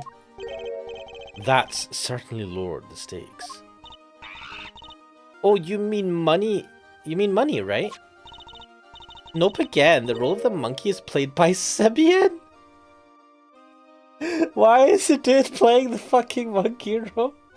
Oh my god. This whole circus is hating on Simeon. Money's far too small to play against ASEAN Regent, silly. Oh, of course. Anyway, the evil villain tries to tear ASEAN Regent apart. What will become of the fated twosome? It's so exciting, isn't it? I don't even know how to fucking... What? I think I played this game before and I forgot about this. Wow, it sure is something. So, Mr. Saint was more than just a little helper he claims to be. Poor Simeon. It'd be terrible if he couldn't perform with us anymore. Yeah. Are you trying to fucking... guilt trip us into not getting... I mean, we're trying to get him out of trouble. Can you tell me about how you set up things for the performance? Oh, that's not really my area. Simeon took care of all the lifting and carrying. What the fuck do you do then? Come on, Regina. Do some work. He's such a sweetie. He offered to do everything by telling me to concentrate on the show. What are you doing for the show? I did see him doing something near that well, though. Are you trying to implicate my boy here? Well, I recall seeing one behind the stage. I should examine it in more detail. You should have seen him moving those huge cases around all by himself. He's a total hero. Oh my god, you are totally manipulating him to do all the work for you. Yeah, sounds like something he would do. He's also a pushover. Weeping all the while. He was going back and forth between the yard here and some sort of workshop with all the equipment. The prison gave us special permission to use it for storage. But he was the only one who went down there, so I don't know much more than that. The workshop must be the one where Knight's body was found. I guess this confirms that Mr. Saint was the only performer to have gone into workshop, eh? Well, this sucks. All we're getting is information that works against us. Maybe the truth is that he did kill him. You have to help Simeon, Mr. Attorney. We're all counting on you. He's the only little person that can do the job for us. Just leave it to us. He may not look it, but Mr. Edgeworth knows how to get things done. And what exactly is he may not look it supposed to mean? Damn, man, okay, what the fuck? There you are. It's the warden. Regina, a cupcake. Oh, Warden Lagarde. I've been simply dying to sit you down. Oh, wait. I've been simply dying to sit you down for a chat, you exquisite little thing. Oh my god. Oh my god. Wait, let me just go over here and... Fuck. I've looked at all these things. Mr. Sout, you suck. Right, let's talk to Lagarde. Why is she wearing a big fur coat? She's not warm. I feel like it's summertime just now. Do you mind if I ask a little about the prison? Oh, not at all. This place is my pride and joy. My home. Sure, it was a prison when I first arrived, and it was awful. An utter disgrace. Awful? I suppose you mean the prisoners were unruly. I most certainly do not. They're angels, every one of them, and they always have been. No, it was the ambience that was awful. I fretted, I brooded, and then it hit me. The animals! If anyone could brighten up this place, it was them. It is nice having them around. Isn't it just? And now look at my fabulous little family. Why, my darling Frankie is the very picture of rehabilitation. Except when he's rifling through dead men's pockets. We have so many success stories among the family, but darling Frankie really is a marvel. He's thrown himself into his vocational training and is always the first to volunteer for everything. What, and your other model prisoners don't do that? Oh, of course they do, my dear. Of course. They're all such triers, such doers. It's just... It's just that Frankie, let's just say he knows what's good for him. What does that mean? What exactly does she mean by that? Anyway, he's a very good boy, so do try to be nice to him, won't you? God. Loud, soaring music, great leaping animals. The very big circus truly has it all. And everybody who comes here gets to see it once a month. Really? In that case, let me see. She'd better not be thinking of something to confess to. This monthly show, is it always performed by the very big circus? But of course, sweetie, I'm Regina's biggest fan. That girl's my little princess, my superstar. She's so wonderfully talented. Yes, she is. Yes, she is. Why am I getting scared? Oh my god, did you just kiss your fucking fur fox thing? Oh my god. Oh. And she's so adorable, so sweet. I could just gobble her right up. You're not lying when you say you're her biggest fan, huh? Which is why I'm worried about her. So worried. It's all because of poor Simeon, you see. If he's found guilty, why, darling Regina will be devastated. So you simply must make sure that doesn't happen, Mr. Lawyer. Please, I'm begging you. If there's anything I could do to help you clear up this awful misunderstanding, you let me know. Regina, darling, you put on the most splendid show for us yet again. The stage, the stars, and you in particular, my princess, it was simply divine. Tee, that's so nice of you. I hope everybody else who watched enjoyed it too. About that, dear, I'm afraid I have something awful to confess. There were some absences, you see. She must mean Canis and Sout. We were 3 members short. Unbelievable, I know. How will you ever forgive me? I'm sorry, but you're saying 3 inmates didn't attend the show. That's right, sweetie. I counted the seats myself. 1, 2, 3 no-shows. And I always make sure there are enough seats for everybody. But Mr. Edgeworth, that's not right, is it? Indeed, as far as we are aware, Mr. Canis and Mr. Sout were the only ones not present. This doesn't add up. Who is the 3rd missing prisoner, and what were they doing? It seems we need to investigate further. Can't you just ask her? Oh, I was enjoying my chat with dear Regina so much, I almost forgot. I must feed the little one. Little one? Oh my god, what is this? Oh shit. Yikes! Oh shit! Alligator? You're looking as adorable as always, Ali, my sweet. Oh, she's so pretty, and what a cute name. Yes, Ali the alligator. Isn't she a darling?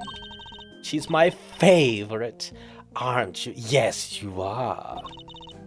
I'm so jealous. Can I pet her? Of course, princess, of course. Oh my god, are you insane? Boy, howdy. These two were made for one another. They look like they'll be busy for a while. Maybe we should go back inside the prison and check the cells. Yes, let's. Perhaps we can find a clue there as to who our third missing prisoner might be. Ba-da-ba-ba-ba-ba. Man, these two are crazy. What the fuck?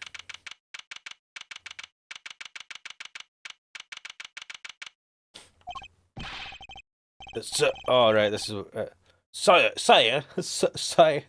What was the accent that Cookso gave him? Sir, Mr. Edgeworth, sir. Phew, I finally caught up with you. Sire. Sorry. Fuck, I don't know what I'm saying. Detective, you're not needed elsewhere. No, the judge and the kid aren't here yet. Oh, I got you a message. Fuck, what was it? I cannot do the voice that Cookso did. So you searched the victim's cell. Did you manage to turn anything up? We struck gold, sir. Well, blood anyway. It was right there on the floor. Only in tiny specks though, but at least it's something. Yeah, it proves that the holding cell was the scene of the crime, right? Not quite. It proves the possibility, but it's not conclusive yet. I thought you'd say that, sire. Sire? Which is why I did some follow-up work. Wake? What the fuck? Why am I trying to do this? Ask forensics to analyze the blood and see if it matches the victims. They're on it as we speak. Nice work, Gummy. You thought of everything. Detective, I must say I'm impressed. Did you hit your head or something?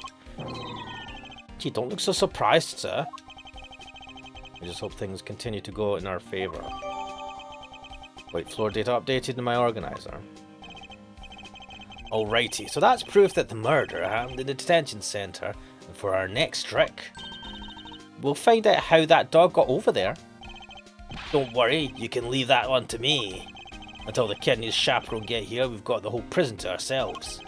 Which is why I brought my secret weapons along. What? Secret weapons?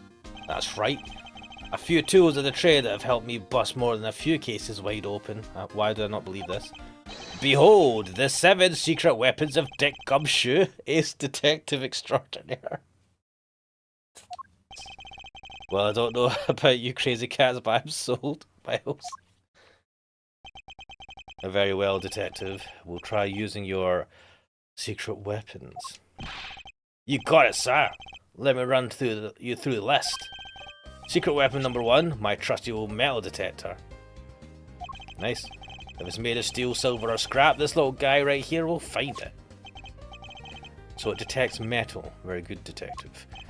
Next up, secret weapon number 2, missile, everyone's favourite crime-fighting canine. You got a dog, would you? Is that... Fucking hell. You can track pretty much any scent you put in front of him, especially food. He sure is a lot cuter than Mr. Canis's dog. And now for secret weapon number 3. Where did I put it? Aha! Am I one snapper short of a school, or is that a fishing rod? Don't tell me you're going fishing for clues. No, I mean, I just happen to have it with me is all. What the fuck? I see. Well, onwards and upwards, Detective. Let's see what else you have. That's all she wrote, sir. What? Gummy, you're 4 secret weapons short of your so-called 7, and one of them was a fishing rod. Sorry, but that's all for today, okay? I'll show you the rest next time. Wait, what the fuck? Why do you think I call him a secret? Guys can't just go sharing everything at once. That's crazy. Ugh. In that case, then I suppose the three you've deigned to reveal to us will have to do for now. Alright. Which one do you want to try, sir? Alright, what do we need to find, Ray? We need to find... food, fishing... I don't think a fishing rod. Maybe actually, try the fishing rod. Let's give that fishing rod a try. You got it, sir. There's a pond in the prison yard. We may find something helpful lurking in the depths. Yes, sir, leave it to me. Oh, he's gonna do it. Ah! What's the matter, detective? You're not gonna believe this, sir, but I had something big for a moment and then it took off with the bait and my fishing line. There's a real whopper lurking in those waters. Come to think of it, there's an alligator living in that pond. I probably shouldn't tell the detective that he nearly lost more than just his secret weapon. Looks like the fishing rod won't be much use, sir. Shit. Let's try something else. Alright, which one do you want to try, sir? Wait, do we still have the fishing rod? What? You got it, sir. Hey, miss out. Here, boy. Oh, look at the little cute doggo. Oh, he really came. So what are we tracking? We're trying to find out how Mr. Canis's dog got to the holding cells in the first place. I suspect the same route was used to bring Knight's body back to the prison. So we give the pooch a sniff of the body. And he'll find that route for us. Oh. Coon. Does anyone else smell something sweet? All I smell is the odour of blood. It's faint, sir, but it's there. Almost like cake, maybe? Why would the body smell of cake? Okay, Miss Al, get a noseful. Ruff, ruff, ruff, ruff. Here we go. Follow that dog. That's the way to. He's headed for maximum security. Uh-oh, he's going in. Then we'll just have to follow after him.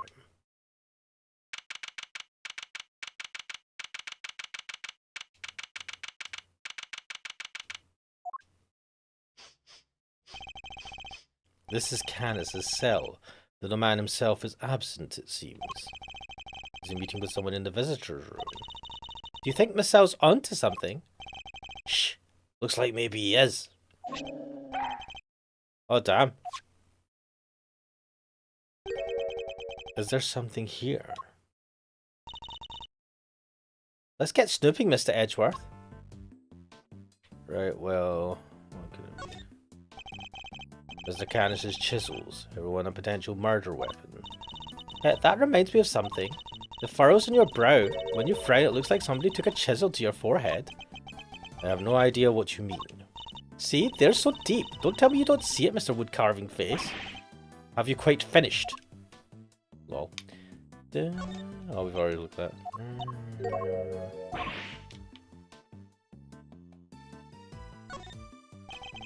Tea and rice crackers. Mr. Canis clearly doesn't lack for comforts. I can think of worse ways to spend my time in jail than drinking tea and playing chess. I thought this was maximum security, not maximum comfort. How come nobody else gets the special treatment? Complaining to me isn't going to help. Perhaps you could take it up with the man himself. Yikes, no thanks. Yeah, didn't think so. Mr. Canis's chess set, complete with his special dog piece. That's not a chess set, that's a whole chess table with legs. Looks like it might be worth something too. It's not inconceivable, some of them are, and this is quite a nice one. I never would have pegged Mr. Canis as a chess fan though. But with the whole Eastern aesthetic he's got going, I thought he'd be more into Go. Go, huh? Can you play? I can play Go Fish. Not the same thing, Kay. Not even close. What's this? Look, Mr. Edgeworth, that chisel on the floor is a bit smaller than the others. I'm no woodworker, but perhaps it's an all-purpose one that can be used in a pinch, regardless of the job. An all-purpose pocket chisel? Makes sense. Always nice when your tools are useful and easy to carry. Is that your opinion as a thief? Nope, it's my opinion as a great thief. I walked into that one. What? What's the matter, boy? Wait, is this cake what you were after? Oh shit. Whoa, down boy, stop that. What the hell? No, you can't have it. Dogs can't eat chocolate, you know that. If you won't behave, I'll just have to eat it myself. Don't eat it, mate. Not bad. That's some real outside the chocolate box thinking there. Not sure everybody agrees though. Gummy, I wanted some. Bloody hell. You should be eating evidence. Daring of you both to assume the food in a prison is safe to eat. Well, daring or dumb. So anyway, it looks like it really was cake Miss Cell was tracking. Talk about a waste of time. I suppose we got our just desserts. But the little guy's definitely capable, right? Sure it is. This was just a blip. You'll follow the right scent this time, I promise. Seek boy.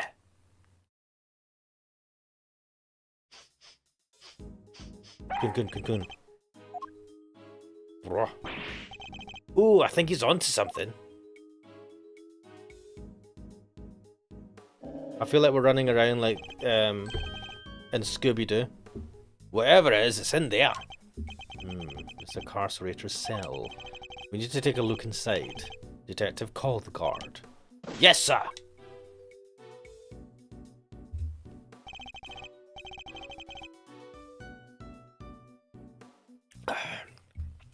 Thank you, officer. A question before we begin.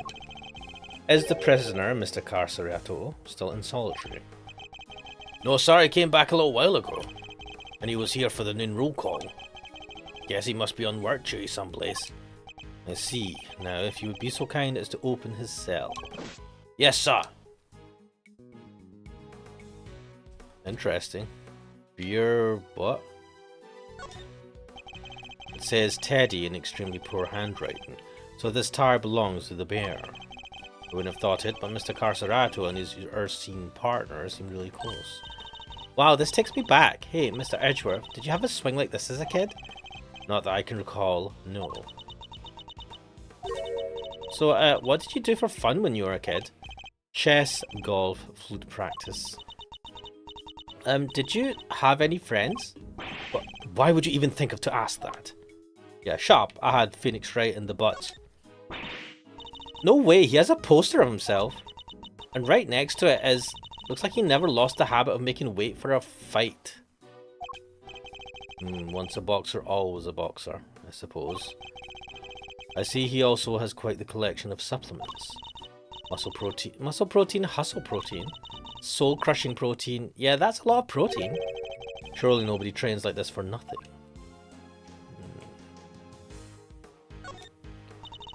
So how many minutes do you think this timer is for, Mr. Edgeworth? Well, Mr. Carcerato is a boxer, so 3 minutes would be my assumption. Same as the length of a round in boxing.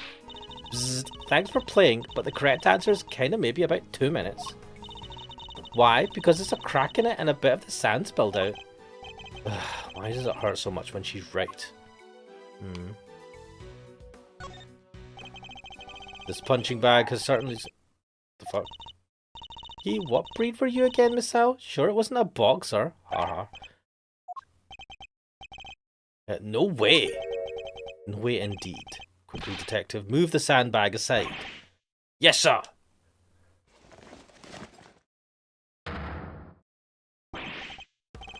A hole? Could this be? Whoa there, wait, missile! I'm going in too. Wait, stop. Sir, I'll go get her. Oh, oof, that's tight. Shouldn't have eaten that cake. He's gone. Oh shit. Well, I'm not going in there. Guess we'll just have to wait. Why is the police not going in there? Hello? Kay, are you alright? You're not going to believe this, but we're in the detention centre. The detention centre? That hole, it's a tunnel that leads right into Mr. Knight's cell. What? Don't go anywhere. I'm on my way. Oh shit. The plot thickens.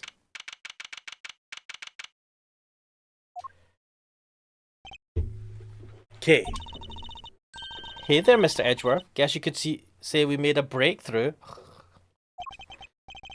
Quite. At least they came out unscathed, I think. Sir, the floorboards under the bed were torn up. So that's how they did it. There's no doubt about it. This must be the route we've been looking for. The corridor connecting the detention centre and the prison is locked down by heavy security doors, but with the help of this tunnel it can be circumvented. It was a sweet scent that started this whole search. Could it be that this scent was in fact coming from Knight's body after all?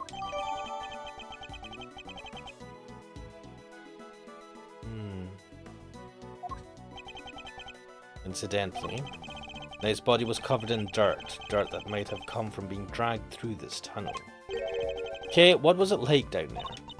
Well, it was pitch black, so I couldn't see a whole lot. Luckily my camera has a flash, so I took some pictures. Let's see what you've captured. Look at that. Spoons, a fork, guess they were for digging the tunnel. That aside, are those footprints? Paw prints even, from a dog perhaps.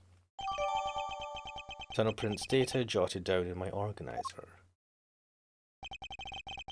This is a vital piece of evidence.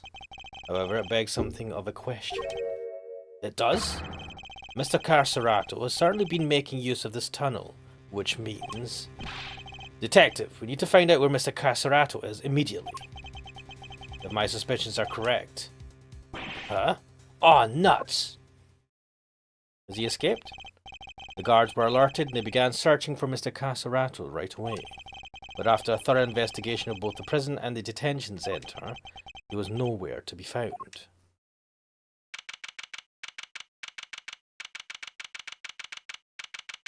He's not dressed up as one of the guards, is he? Well, have the police been notified? Yes, ma'am. We just finished liaising with them a moment ago. They've set up a cordon around the entire facility. Good. The first blemish on a prison's spotless reputation is always the ugliest. It won't happen again, ma'am. A rather different Warden Lagarde to the one we've seen so far. Mr. Edgeworth, was it? I really can't thank you enough for finding that tunnel, darling. Sadly, it may have been too little too late. It seems he might have already left the building. I'd say that's unlikely, Warden. After all, there's a security gate at the exit to the detention centre. You're not suggesting he simply walked through it. What's to say there was only the one tunnel, sweetie, I suppose that's true. Well, whatever the case, this is no time to be standing around chit-chatting. Mr. Edgeworth, would you mind continuing with your investigation? It would be my pleasure. And you three can get back to your posts. Yes, ma'am. Only 3 guys. Who's this guy? Detective, the results of the blood test just came back from the lab. Thanks, pal. Let's see what they have to tell us about the blood found in Knight's cell. What does it say, Mr. Edgeworth?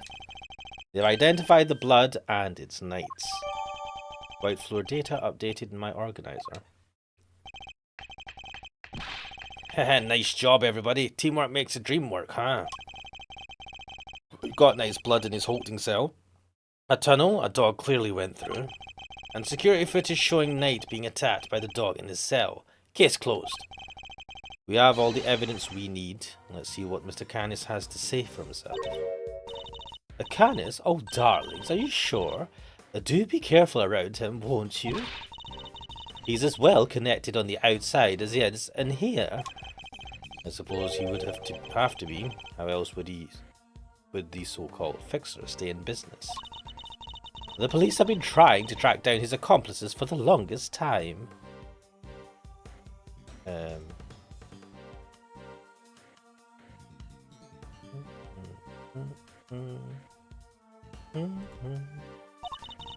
Even I've had to lend them a hand myself, you know. So that's what that was all about. He's still not talking, ma'am. Even with the evidence you borrowed from the precinct. No, and I've tried so many times I've lost count. What am I supposed to do? I can't send in a blank report. I guess a killer for hire was always going to be a tough nut to crack. You borrowed evidence from the police to help with your investigation. Is that correct? Why, yes, sweetie. Everything related to Candace is with me now. Heavens knows how many times I've hauled the secretive scoundrel into my office to talk to me.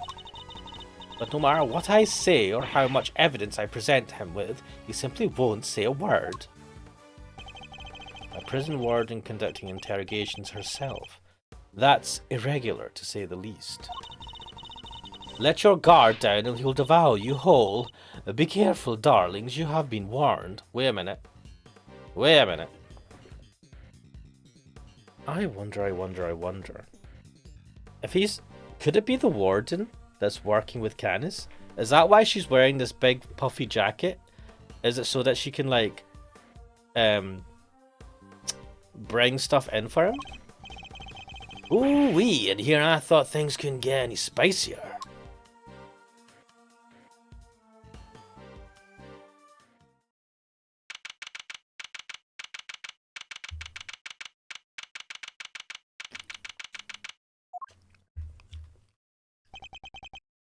Judge Gavel, I didn't expect to find you here. We have been conducting inquiries, which, given that we are in charge of the investigation, is hardly strange. What is strange is that you are still here, Mr. Edgeworth.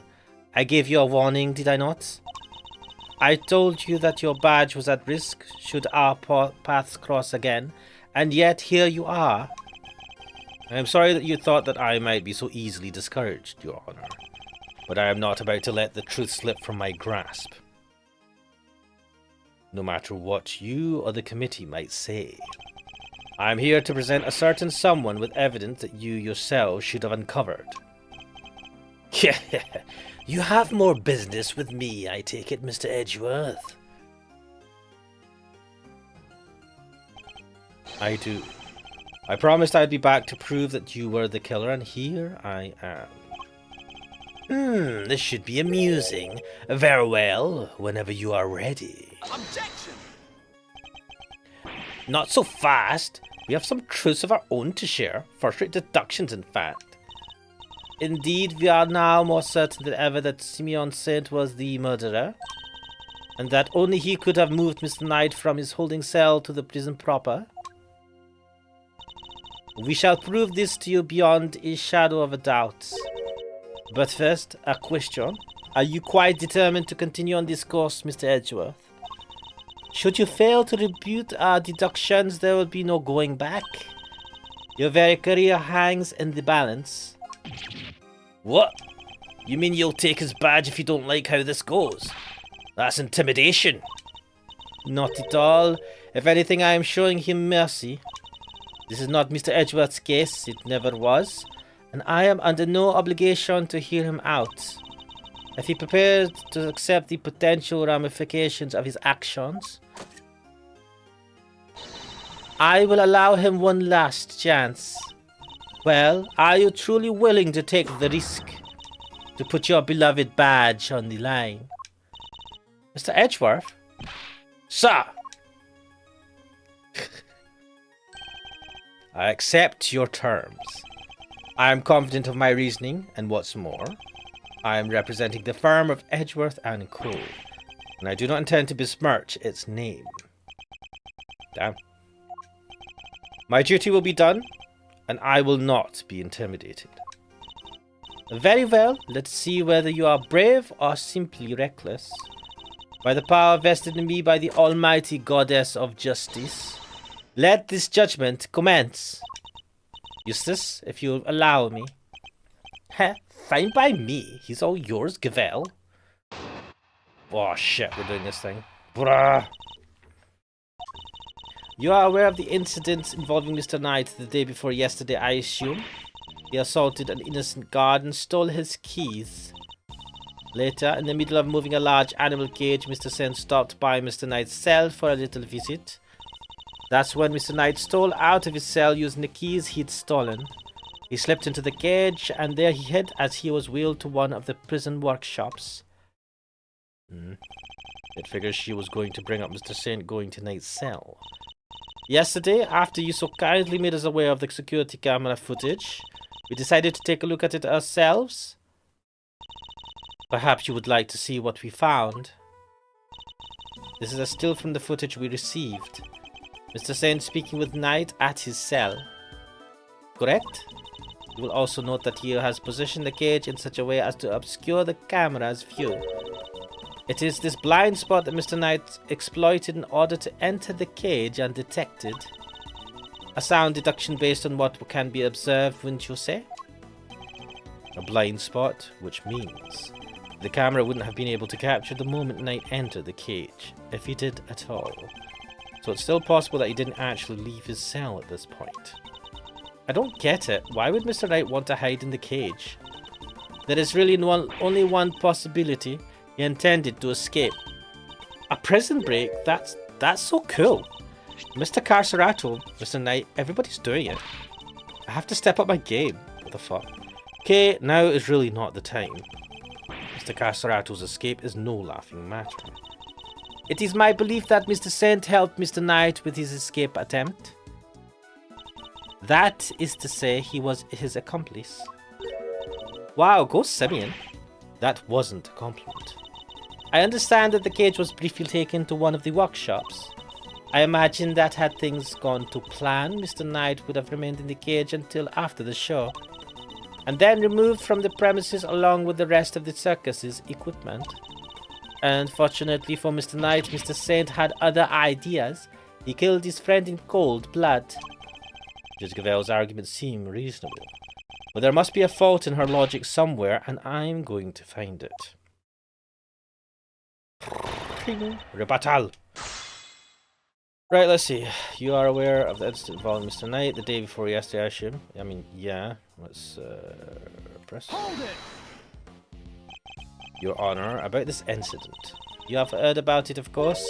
Surely any attorney worth his salt would have his sources. Yes, I am aware of it, of course. I simply wish to confirm. Oh well. Then you are wasting both our time. Shall we continue? Bloody hell. You assaulted an innocent guard and stole his keys. Do you have any proof that Knight stole the keys? I can think of no other reason for him to carry out such a brutal attack. Once the guard he assaulted regains consciousness, I am sure he will confirm our suspicions. You're not even waiting for that. I wouldn't be so sure. Perhaps I should press her further in her reasoning. Yeah, go on. Sorry, but I believe there is a flaw in your reasoning. If Knight had the keys, there was nothing to stop him from leaving whenever he wanted. Why wait for Mr. Saint? There was no need, surely. He chose the option he deemed most likely to succeed. He stole the keys and hid them somewhere, then waited for an opportune moment to present itself. He hid the keys. I'm afraid you might have made an uncharacteristic oversight, Your Honor. But Knight wasn't hiding any keys. That has been proven already. And this is the piece of evidence that proves Knight didn't have the keys.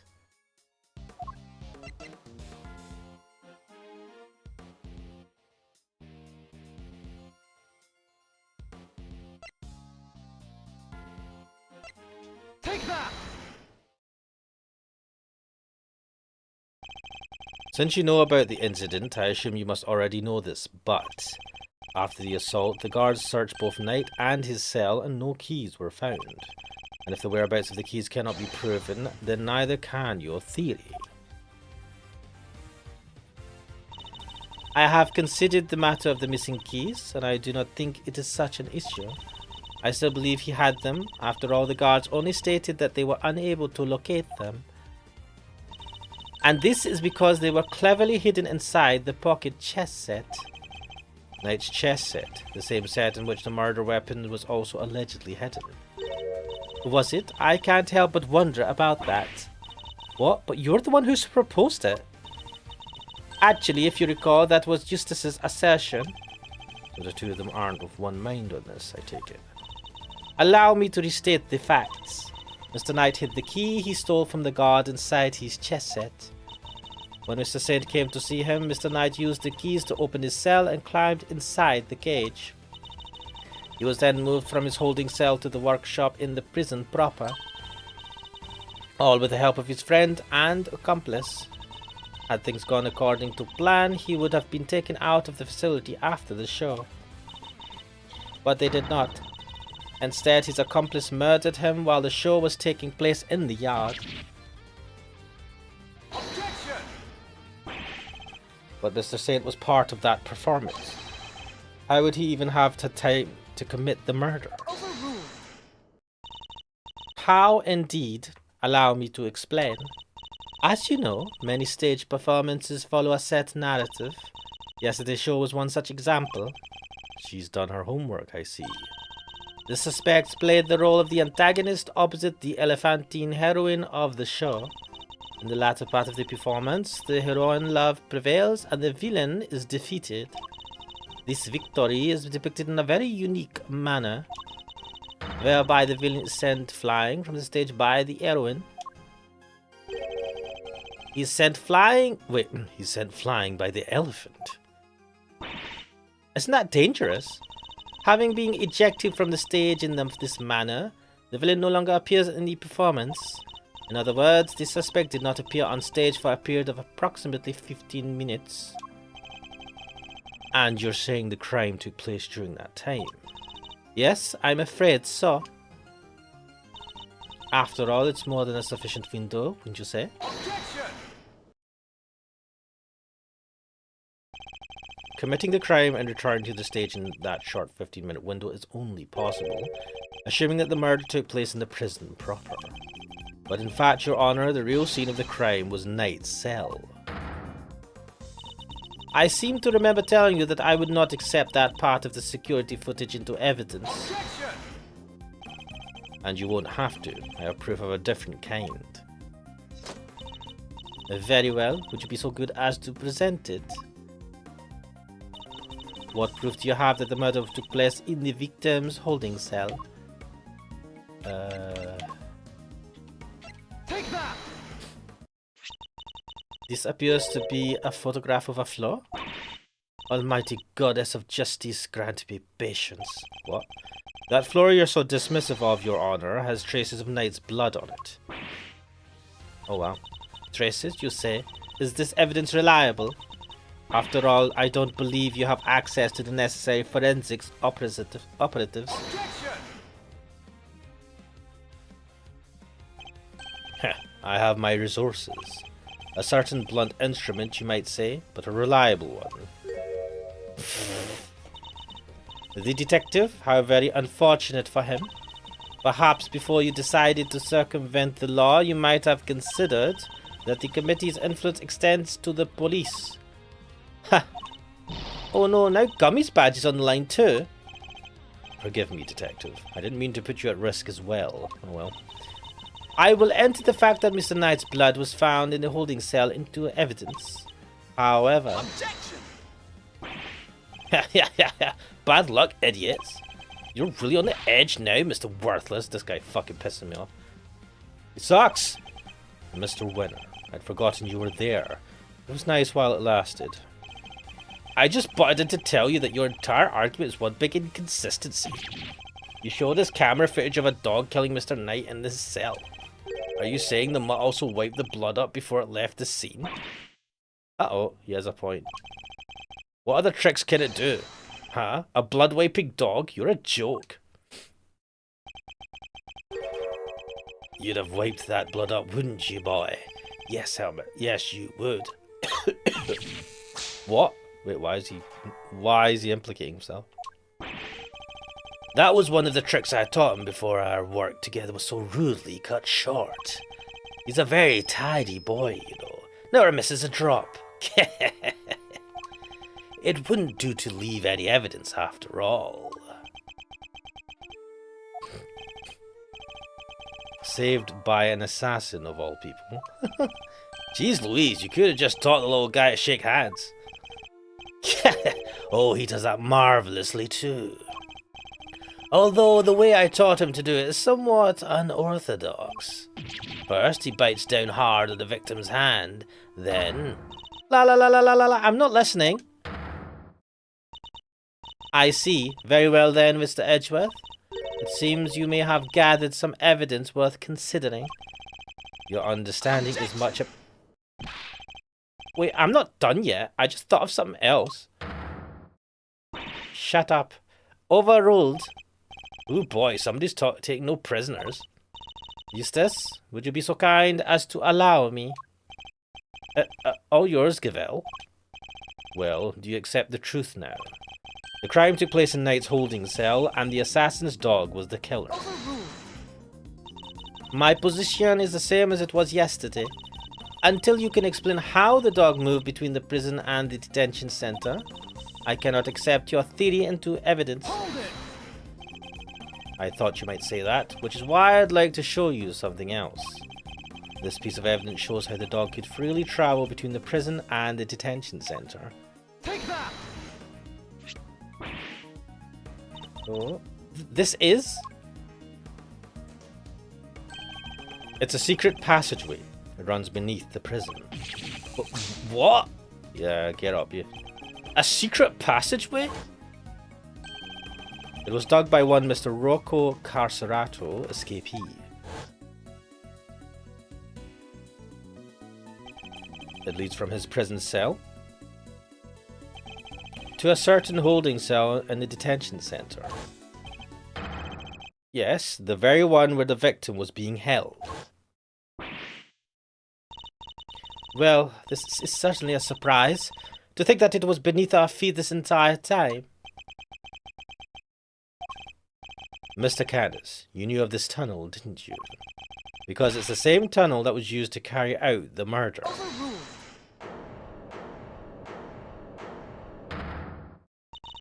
In the name of the goddess of justice, overruled, Mr. Edgeworth. You are out of line. How so, Your Honor? Oh shit. Evidence is everything, whether in a court of law or at the scene of an investigation. Isn't that your little catchphrase? Well, it just so happens that I have some evidence of my own. Oh shit. Bronco Knight's autopsy report. His autopsy report? Where did we get that? How do you not know you had it? The police handed it to me only a short while ago. The findings are still preliminary, but it has something of value to tell us nonetheless. The goddess of justice speaks to us through these pages, Mr. Edgeworth. Cause of death, stab wound to the throat, and the weapon is said to be a sharp blade of some sort. It seems the victim was stabbed repeatedly in the same spot, resulting in an ugly wound.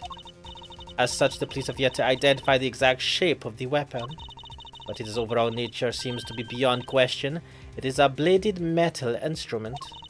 In light of this evidence, do you truly wish to continue with your flight of fancy?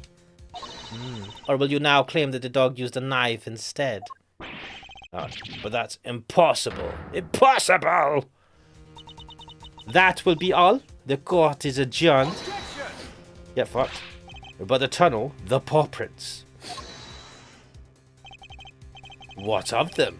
Helmet is something of a wanderer. Perhaps he just happened across this tunnel one day. Although I couldn't say for certain, I myself cannot wander quite so freely. That'd be quite a coincidence, but I can't prove it's not the case either.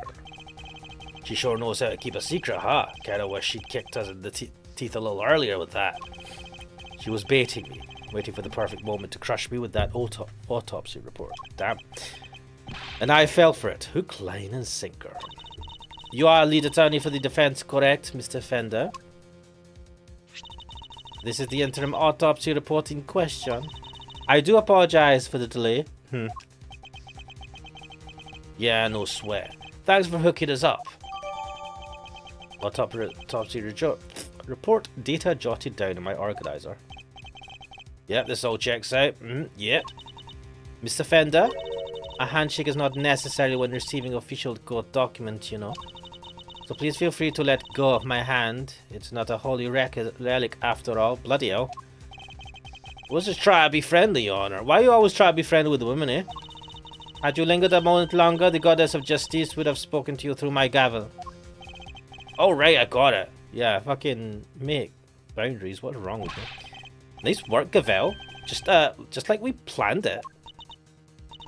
I did only as you instructed, Eustace, but thank you. What? This report came from the police. I have no choice but to accept its legitimacy. But if the dog didn't kill Knight, then that takes Canis out of the running. The goddess of justice speaks to me, Mr. Edgeworth, and she is merciful. She tells me that you might yet keep your badge if you will finally abandon this fruitless quest. What's our move, sir? I think she really means it this time. What do you think, detective? My answer remains the same, Judge Gavelle. I will see my duty done, and I will not be intimidated. Even with how things stand, you still refuse to concede? This may very well be your last chance. Your badge hangs by a thread. Then let it fall if it must. I have something far more important to protect as an associate attorney. My client. Damn. The goddess of justice is no doubt saddened by your refusal to accept yet another offer of mercy. Oh boy, Miles. That's what I like to see. Looks like the defense never rests is really starting to mean something to you.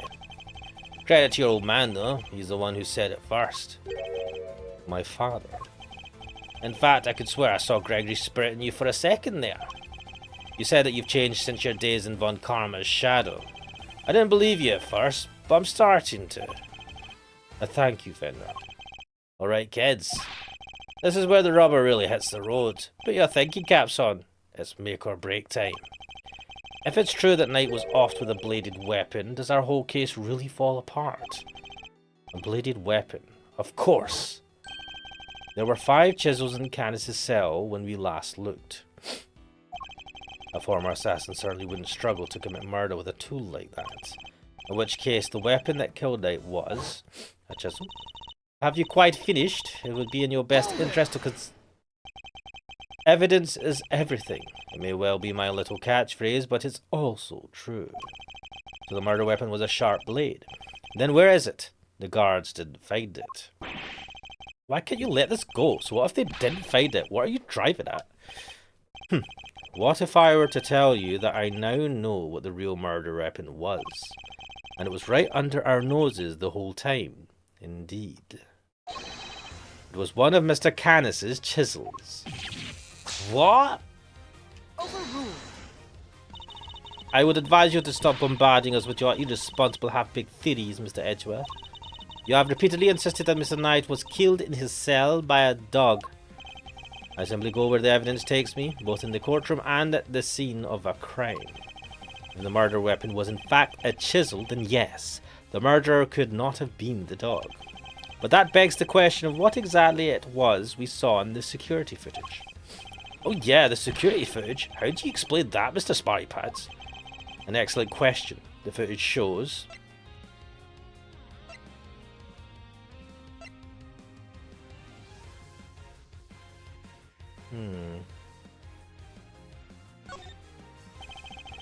Mr. Canis' dog jumping up at Knight.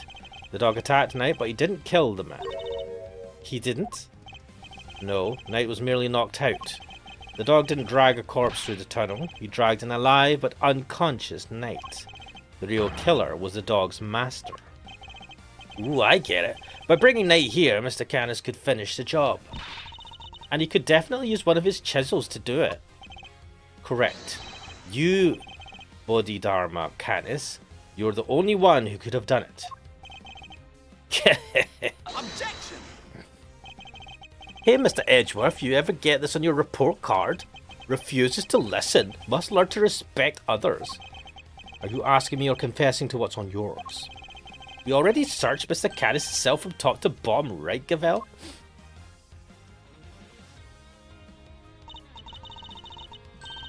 Yeah, we even inspected his chisels, all 4 of them. There wasn't a single speck of blood. Why, thank you, Your Honor. You have just confirmed my theory. I have? What exactly do you mean? Last time we were here, there were 5 chisels, not 4.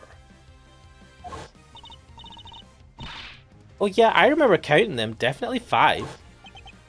And the one that's missing is the small one. The one we thought might be a pocket chisel.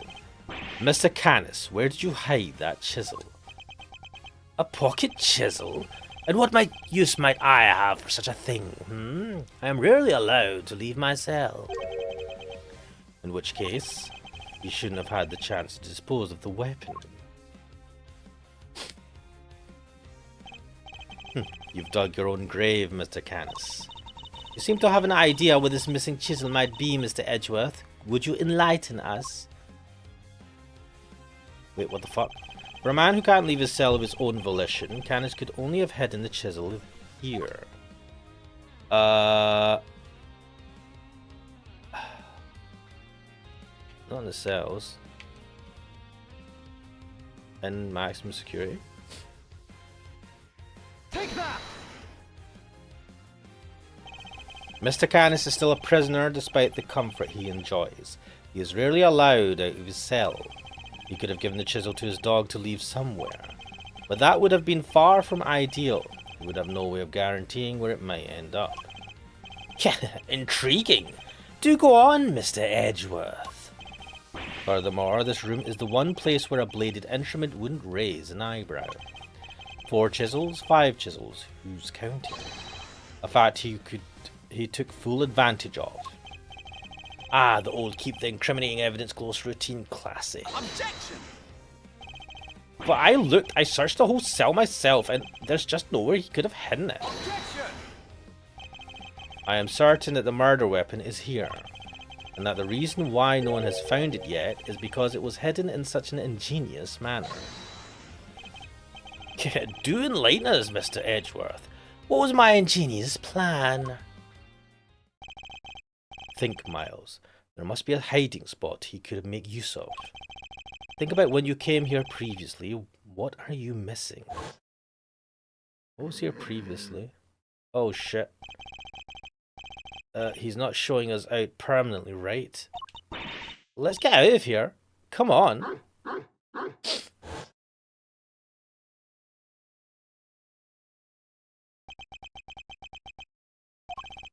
The dog. He hasn't made a sound today.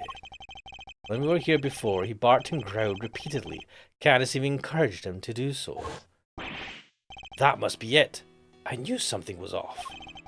I can hardly believe it, but I think I know where he hid the murder weapon.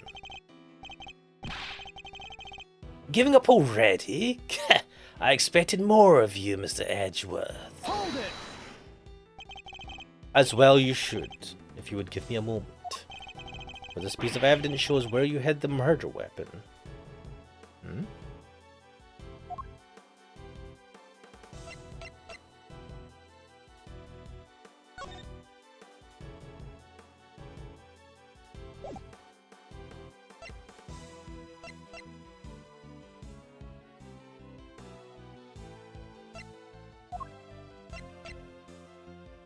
Take that! Your dog. He seems unusually quiet today. Oh yeah, unlike last time when... Mr. Canis, if you would be so kind as to open Helmet's mouth. Oh, come now. He hasn't barked because he's a well-behaved boy. I had to order him to last time. Then order him again, this instant. It's not like we're asking for the world, Mr. Canis. Or do you have something to hide? If you insist, come on, Helmet, open up.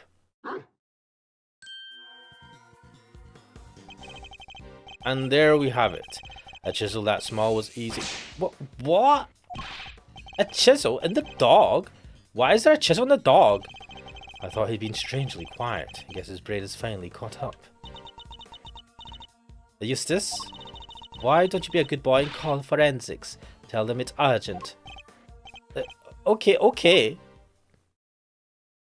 Oh. Our findings are as follows. Traces of blood were detected on the chisel. What?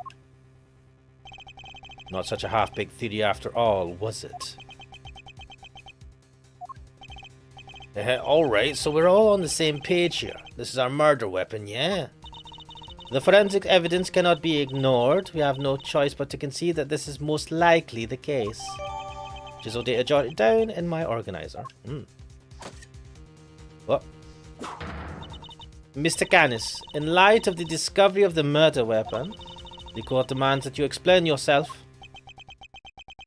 How's he going to cover for himself? We found the route your dog took to the holding cells, and now we have the chisel. How do you propose to talk your way out of this one? You never fail to entertain, Mr. Edgeworth. Why does he always laugh like that, even when it's not funny? Poor Helmet. How could they suspect us? You leave me little choice. I shall simply have to share with you the truth. I did not kill anyone. I have grown tired of killing. Something's not right. Why is he so calm? Very well, the court will hear Mr. Canis' testimony. If you would be so kind. Gladly. Oh. Perhaps you might begin by explaining what you believe my motive to have been. I never knew this knight. I had no contact with him, no connection whatsoever. Given that this is the case, why would I possibly wish him dead? Ah, could it be you are suggesting that it was my canine companion who had the motive instead? Yeah, Helmet only bares his fangs when I tell him to. I am not so bloodthirsty that I would kill a man I did not know. I mean, when he puts it that way, an assassin who only kills his acquaintances. Not the soundest business model, I agree. My work required me to deal with strangers, of course, but murder for its own sake, that's not my style. So I need to prove a link between Knight and Canis. Is there anything that we have that proves that? Have we found anything? What next? Rook, no, pawn to G. Oh yeah, the chess thing. I should go over the evidence again and see what I can discover.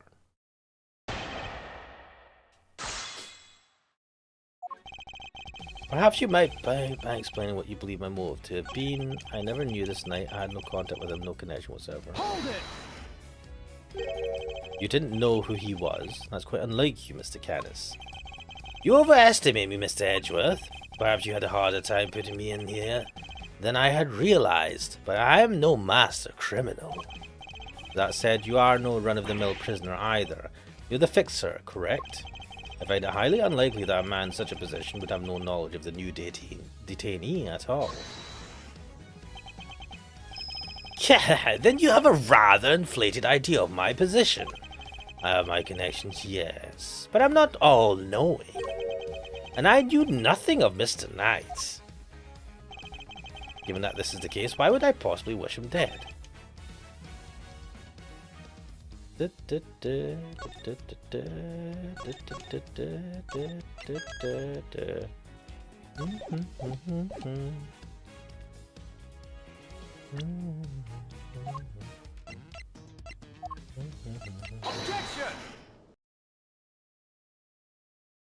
The chess game. You're getting sloppy, Mr. Canis. You may have trained your dog to clean up your mess, but some things still require a human touch. We found this in the victim's room. It's a record of a game of correspondence chess. What's more, the game depicted matches the game laid out on your board. What?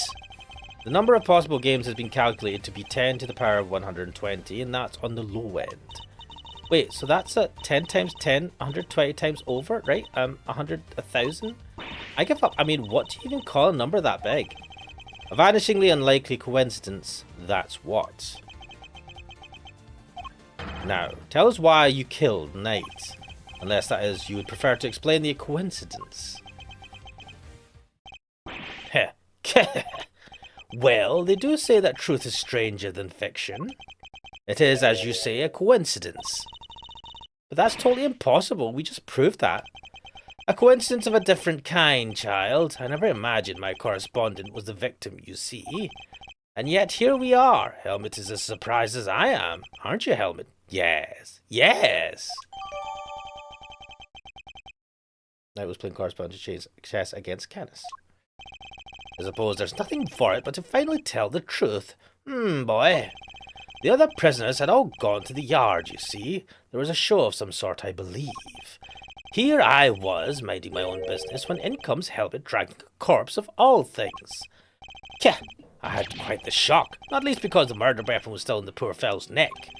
Of course, I was none too keen on becoming a suspect, so I had Helmet take the body to the workshop. Once there, he removed the murder weapon and brought it back to me, just as I had asked. The dog pulled out the murder weapon in the workshop. Indeed he did. Removing it here would have made an awful mess after all. You know something, that makes total sense. Remember that, what Mr. Sowett said, Mr. Edgeworth? That huge black dog had sunk his terrible teeth into the victim's throat. What did you just say? It was hellish. Utterly hellish. That beast, that awful beast, he killed him. I see. So what Mrs. Sowett actually saw was Helmet removing the murder weapon then. Precisely. I can't say I wasn't a little disappointed that he was spotted, of course. Silly boy, it's not like you to slip up like that, is it now? And there you have it. That is about all there is to tell. I did not kill the man. At most I am responsible for the removal of the weapon. Now, will that be all? Poor Helmet is growing restless. Objection! Sorry, but if you could entertain us for just a little longer, Mr. Canis. Vendor? No offense, Palio, but I don't think you've quite told us everything. I'm sure we'd all like to know why you thought you needed to pull the chisel out in the first place. He's right. It makes sense that you would move the body to avoid suspicion. But Canis had no reason at all to recover the murder weapon. So the mute one isn't as dumb as I thought. Please answer the question, Mr. Canis. It was because of the bell. The one attached to the chisel and the one around Helmet's neck. Of a very distinctive design, if you will. Of course, they were something of a trademark of yours, were they not? I don't get it. How does that even work? Wait, someone used his knife. A Bodhi Dharma Canis, the blind butcher. His appearance was always announced by the sound of bells. The last sound his victims would ever hear.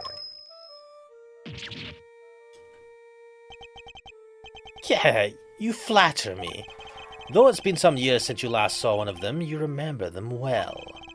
Your knife and its attached bell were one of the pieces of evidence seized in our case against you. Yes, it was but one of my bells. One of only two in existence. Just two. Two and only two. One for my knife and one for my beloved helmet. Exquisitely crafted, utterly unique. My ears are my guide, after all, and I must be able to use my tools precisely. Of course, as you said, the knife has long since been taken from me. Mr. Caddis's bell was data jotted down in my organizer. Is he not just implicating himself? Why did the chisel have his bell on it? When Helmet brought the body to my cell, I was rather surprised to hear a familiar sound. At first I was sure that my knife had been used to do the deed. But no, a chisel. An ordinary chisel. It certainly is no assassin's blade. Nonetheless, the bell would have suggested my involvement. Compounding the matter is the fact that I am the only person in this prison permitted to use such tools. It was clear that I would become the prime suspect, and so the chisel had to be removed and hidden. Hold it! You still claim that all you did was have the dog move the body, that you had nothing to do with the killing. How could I? I told you, the chisel is not mine. You need not take my word, Mr. Edgeworth. Why not have it checked for fingerprints? Eustace! Huh? Me? But I don't know how to check for prints. Get forensics. Oh, right, sure thing. Wait. What the fuck? We got 'em. Fingerprints. They're Mr. Knight's. And Mr. Canis's.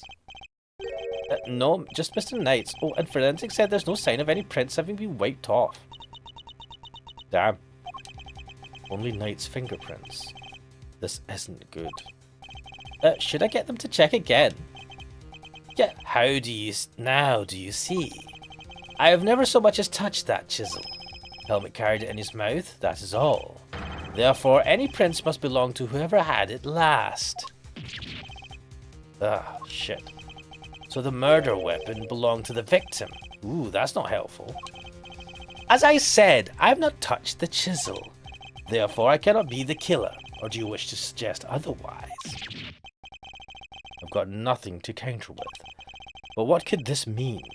Is he not the killer after all? Is he actually telling the truth? No, he can't be. I am sure this goes without saying, Mr. Edgeworth, but if you do not find a solution to your current predicament, and quickly, I will have little choice but to relieve you of your badge. Even my patience has a limit, and I will not tolerate you throwing this investigation into chaos. Am I clear? You've done it now, sir. She's serious. I hate to admit it, but the fingerprints turn everything on its head. Without more evidence, I'm back to square one. Wait, something doesn't add up. A few things, actually. Oh, what would Mr. Knight have needed a chisel for? You can do a lot with a chisel, child. Break out of prison, for one. Alright, then how did he get it in here? There's no way the guards would let him bring a super sharp tool in with him. Right, Mr. Edgeworth? I mean, never point. Hey, Earth to Mr. Edgeworth? You can't stand there hemming and hawing just because of a little setback. The important thing is finding the truth, you know. It doesn't matter how we get there. As long as we save Simeon in the end, we can't give up now or ever. Yeah, what she said. I feel like we're getting in trouble here. I'll second that. You want me around with that, Katie? I'm half tempted to offer you a job for real. It's like I said, the defense never rests. Or rather, like your pop said, what do you think lies at the heart of those words, Miles? Any guesses? The heart of those words. It's like this. As defense attorneys, our client's fate rests on our shoulders. We're the only ones they can turn to. Simeon's our client, and we're the only ones who can save him. So we can't rest, not while he's counting on us. I'm not about to turn my back on your old man's legacy. Are you? I'm an associate with the defense now. No, I'm an associate with my father's firm. That's the role I have chosen, and that means that if I fail to save my client, I have failed in my duties. I will honor my father's vision and save Simeon Saint. No matter what setbacks I face, I cannot admit defeat. If one path is blocked, I must simply find another. There we go. That's the Miles Edgeworth I know. Now let's find that new path forward. We can start by trying to figure out how Mr. Knight brought that chisel into the prison. Right, how would Knight have managed to bring a chisel in here? Ah, he would have brought it for the chest, okay. Usually it wouldn't be possible to bring a metal object into this facility undetected. Because of the security gates, right? Correct, but we already know that checks at one of the gates haven't been entirely thorough of late. Namely, the gate at the entrance to the detention centre. That gate is only used to scan people. Any items they bring into the facility are only subjected to a cursory check. Why would they do that? Why wouldn't they check it properly? Are you telling me that the chess set wasn't put through the metal detector? It should have been. Alas, it seems the guards have grown a little lax in that regard of late. Knight took advantage of this little oversight and had Mr. Saint bring him the chisel. Hidden inside his pocket chess set. That does answer one of our questions, and it suggests that the chisel was indeed Mr. Knight's and not Mr. Canis's. Pocket chess set data updated in my organizer. However, we still have one rather pressing problem to address. That of the security footage in which Knight is attacked by a dog. How does one explain it if Mr. Canis was not the culprit? But then how do you explain his prints not being on the murder weapon? This one's a real three-piper. What? The court too finds itself wanting for a satisfactory explanation. Wait, sir, I think it might be time to show you another one of my secret weapons. Wait, what? Introducing secret weapon number 4, Little V. What the fuck is that? What sort of name is that, detective? I came up with it myself, sir. Anyway, you can use it to analyze the video footage. An excellent idea. Perhaps then you might finally see that I am telling the truth. Who knows if there's anything to be found, but it has to be worth a try. Okay. Alright, want me to talk you through how to use it, sir? Seeing as I'm not exactly familiar with video analysis techniques, perhaps I should hear him out. Yeah, why not? If you could run me through its functions, Detective, that would be most appreciated. Yes, sir! So basically, you just gotta do what you always do. Examine anything that catches your eye. Oh, this was definitely on a DS originally. And I can examine things with the T, the Y, I see. Why the fuck does it keep... Give me a sec. Why does it keep reverting to the keyboard? Must be the mouse. Next up, see those controls at the bottom of the screen? The panels on the left and right let you rewind or fast forward. And you can use the middle button one to pause. Get used to those and you're golden, sir. Seems I can also press RB to fast forward or LB to rewind the footage. And I can press A to pause. Okay, fuck. Let's do this. When the video's paused, you can go to the previous frame with LB or the next frame with RB. I'll just use the same control panel as I showed you earlier. Okay, right. Lastly, I better explain how to zoom in. Just line up the old cursor with the area you want to take a closer look at. And use the panel on the bottom right. And the little V will do the rest. What? Okay. I guess. Got those two expanding arrows right on it. Can't miss it, sir. Up here I can zoom in by pressing X2. Okay. Right, let's do this. By the way, even when you're zoomed in, you can still examine stuff, just like a regular view. Also, you could use the previous and next frames to get a good look at what's really happening. The only thing you can't do when you're zoomed in is play the footage, so there's that. I see. And how do I zoom out again? Just use the panel in the lower right again, sir. So how it's gone from expanded to collapsing arrows in there, that's because you're zoomed in. And that's about sums it up. Now let's fire little V up for you. Remember, just examine anything that catches your eye and you'll do fine. The footage from Knight's holding cell. Other than the victim being attacked by that dog, I can't see what else it might show us. But supposing we're wrong, what could we be looking at instead? Could the person in the footage be someone other than Mr. Knight? And if so, could whatever's attacking them be something else too? I should keep both questions in mind while reviewing the footage. You never know what you're going to see once you start looking at things up close. Check every detail, sir. You'll find something, I'm sure.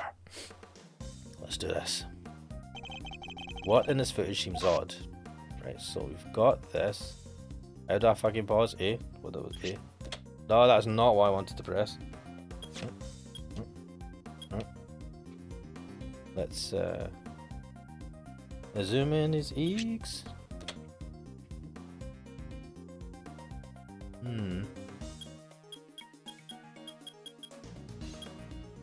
What the fuck? That is not a dog. And how did I zoom out?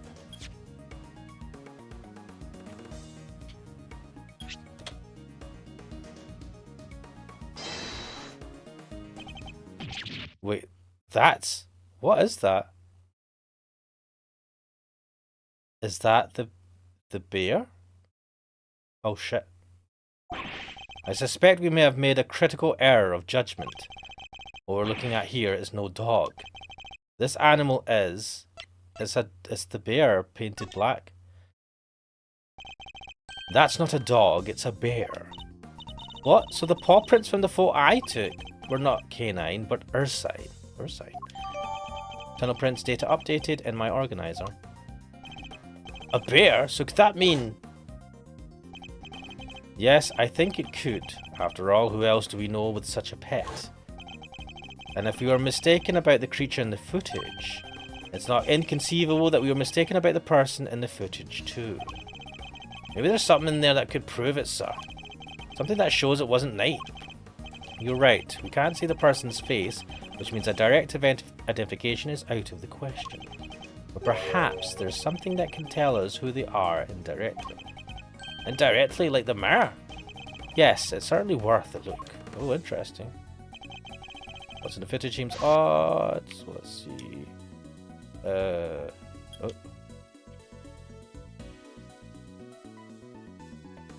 Just a minute. Can I? No.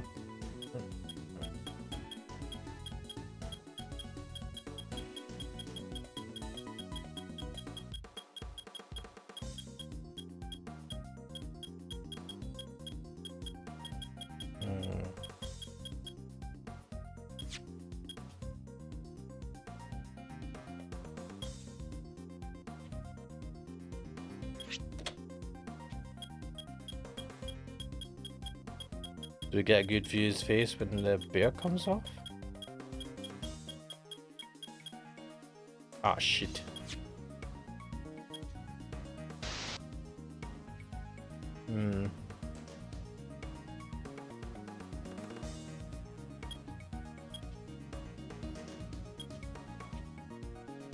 Well, I suppose we get a good view that it's not. So the important thing is that's a police officer's hat, right? The figure is reflected in the mirror here too. Is that a hat? Say, doesn't that look like the hats the guards wear, sir? Oh jeez, is that what I think it is? Have there been any reports of one of the animals attacking a guard recently? Not that I've heard of. So this may not be a guard at all, but somebody dressed as one. Perhaps this might shed a little light on the matter of the hat. This was stolen, right? There's a uniform stolen. So no guards have reported being attacked by an animal as far as we know. But we did hear about a guard's spare uniform being stolen. Could the person in the security footage perhaps be someone disguised as a guard? Someone attempting to escape without being noticed. A guard disguise? I guess it might work. Wait, weren't we just talking about someone? You are indeed. Someone who seems to have successfully made his escape. We had assumed that it was night in the security footage. Well, it was his cell. It's hardly a crazy theory. Perhaps, but now that we know about the hole under the bed, it is no longer the only possibility. Whoever had access to the tunnel could very well be the one caught on camera. And who was that, Mr. Edgeworth? Could you care to tell the court who you believe this person to be? The person that security footage is incarcerato. I believe I know who our guard disguises. It is none other than Rocco Carcerato, the prisoner who recently escaped from this facility. I'm confident it's him because he was assigned a polar bear cub as his companion. But the bear in that video is all black. Indeed, and we have evidence that explains why. The evidence that explains the polar bear's dark fur is... I think it's this, right? Take that! Recall, if you will, Mr. Frank Sowitt's testimony. That's the rubber glove I dropped! Would you care to explain why it's so dirty? Oh, of course. That mud's from one of the pet treatments I've been practicing. I've given one of the animals a mud pack right when the incident happened. I see. Around what time would that have been? Let's see. The show had already started, so around 9 AM perhaps. The thing is, the more mud I applied, the more the zone I got, and the darker the animal's fur became. There's no trance quite like the trance one enters when one slathers an animal with thick black mud. Oof. While the circus performance was underway, he was giving one of the animals a mud pack treatment.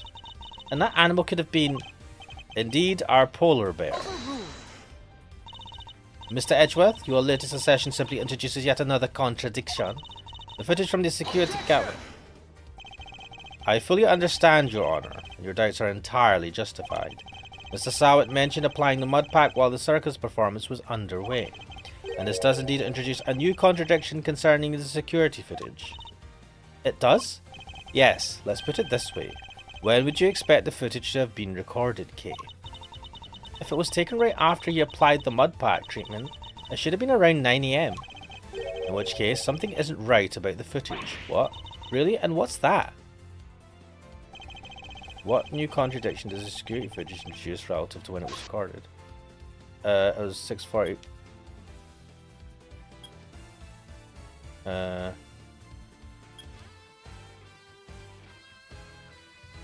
Take that! Mr. Sowitt said he administered a treatment at around 9 AM, in which case the security footage should also show a time of around 9. However, the timestamp says 6:42 AM. On the day of the murder, the prisoners all went out to the yard to watch the circus. All except 3. Mr. Canis, who remained in his cell in maximum security, Mr. Sowitt, who was administering a mud pack treatment in the workshop, and Rocco Carcerato, who had been waiting that precise moment to put his escape plan into action. I believe he entrusted the bear to Mr. Sowett before entering the tunnel.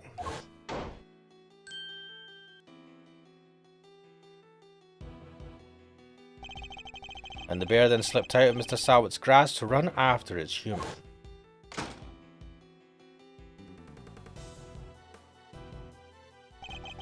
Mr. Sowett would have then left the workshop to pursue the bear, at which point he saw Mr. Canis's dog retrieving the murder weapon from Knight's body. It all fits perfectly, except for the security footage, which should have been recorded from around 9 AM. However, the timestamp is 3 hours off. But why would the timestamp be wrong? Detective, I would like you to have the security camera examined right away, please. Is the camera off? Is the camera's time off? Why would it be? I'm back, sir. I just talked to the guards and... What? Seems like the time codes can slip on these cameras if they lose power. Oh yeah, the power was cut. What? They're pretty old, sir. Guess the clock stops when the power is off. Which would mean the power was off for approximately 3 hours at some point. Security camera footage data updated in my organizer. That's not all, sir. You remember how Knight denied stealing the keys? No one believed him considering, well, you know, he seemed kinda like the only suspect. Turns out that wasn't all he said. He also said he was knocked out cold just like the other guy. Which may not necessarily have been a lie. Darlings, there you all are. What is going on? How goes the investigation? Is there anything I could do to help things along? Actually, there might be something we can do for you, Warden Lagarde. The escapee, Mr. Carcerato, I believe he may still be on the premises. He is disguised as a guard. Here's the proof should you need it. We're reasonably certain that the person captured in this tape is our man. And if I'm correct, he might even be right here in this room with us now. Pfft. Hey, Mr. Carcerato would have been wearing a bracelet, right? Yes, a bracelet that could easily be hidden under the sleeves of his stolen uniform. Furthermore, the doors out of the prison proper don't have those sensors that detect the bracelets installed. So if he avoided doors with sensors, he could simply wait for an opportunity to finally make his escape. Well, yes, I suppose he could. He'd just have to avoid the workshops and the cells and... Oh my! He's one of you, isn't he? He's right here now! Oh, how could you not figure this out? Oh, the bear. Look, it's Teddy! Hey, paws off! Get your mitts off of me, you big palooka! Thank you, Teddy. Very kind of you to confirm our suspicions. Grrr! Dang it, kid. If it wasn't for you, I'd, What a thing is to be loved, huh? Oh, Mr. Carcerato. I am almost envious. Guards, apprehend this man! A moment, if you will. I have some questions for our would-be escapee. If we are to learn the truth, I will need to speak with him. With your permission, of course. I can hardly say no now, can I? Damn. Well, come on in. Hit me with your best shot. Mr. Carcerato's escape route led directly into Knight's cell. So it's highly possible he has something to offer. Tell me what you were doing on the day Mr. Knight's body was discovered.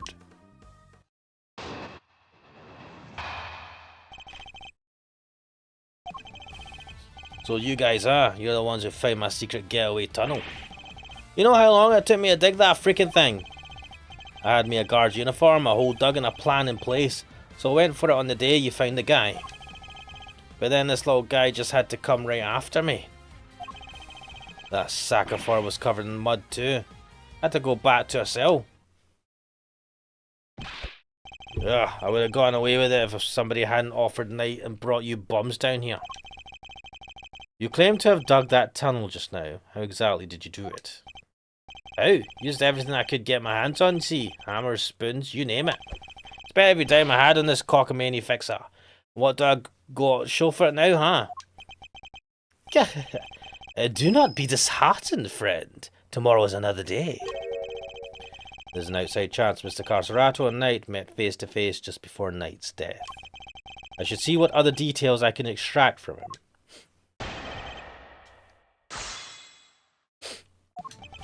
So it was you guys, huh? You're the ones who found my secret getaway tunnel. Hold it! Shut up! You do tell him. What are you telling to hold it? The tunnel. You don't know nothing. You don't know what I had to do. What the fuck? I had to come crawling to the fixer monk. I had to grovel and kowtow day after day after day. How are you going to give me back the hours, the days, the months? I can't get a word in edgewise. You should have never stuck your nose in my tunnel. Never. You know how long it took me to dig that freaking thing? Hold it!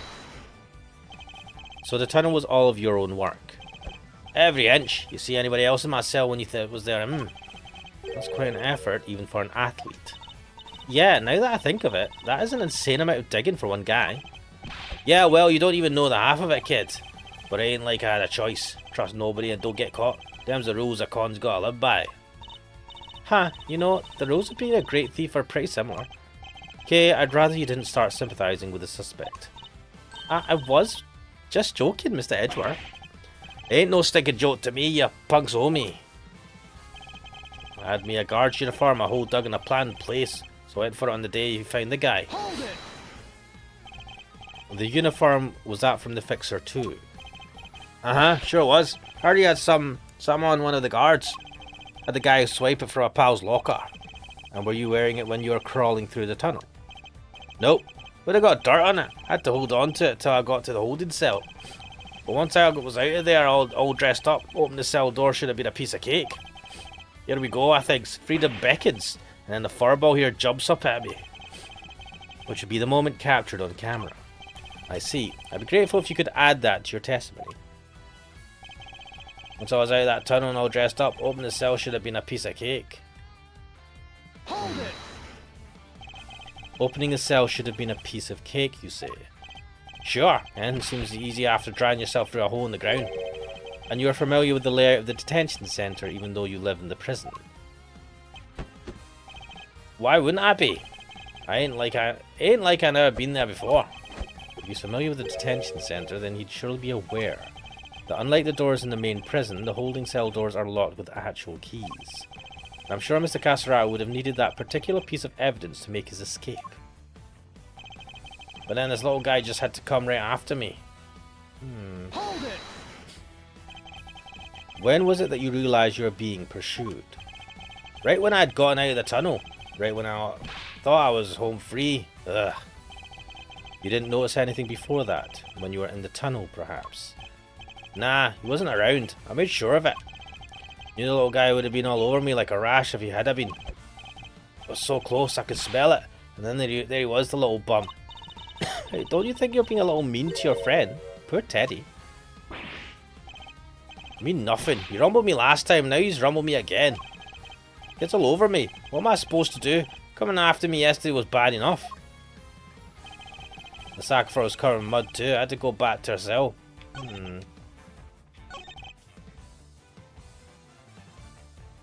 Yeah, wait, how were you supposed to...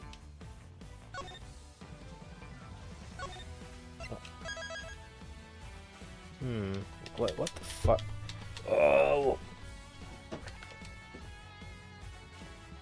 This fucking... Come on, man.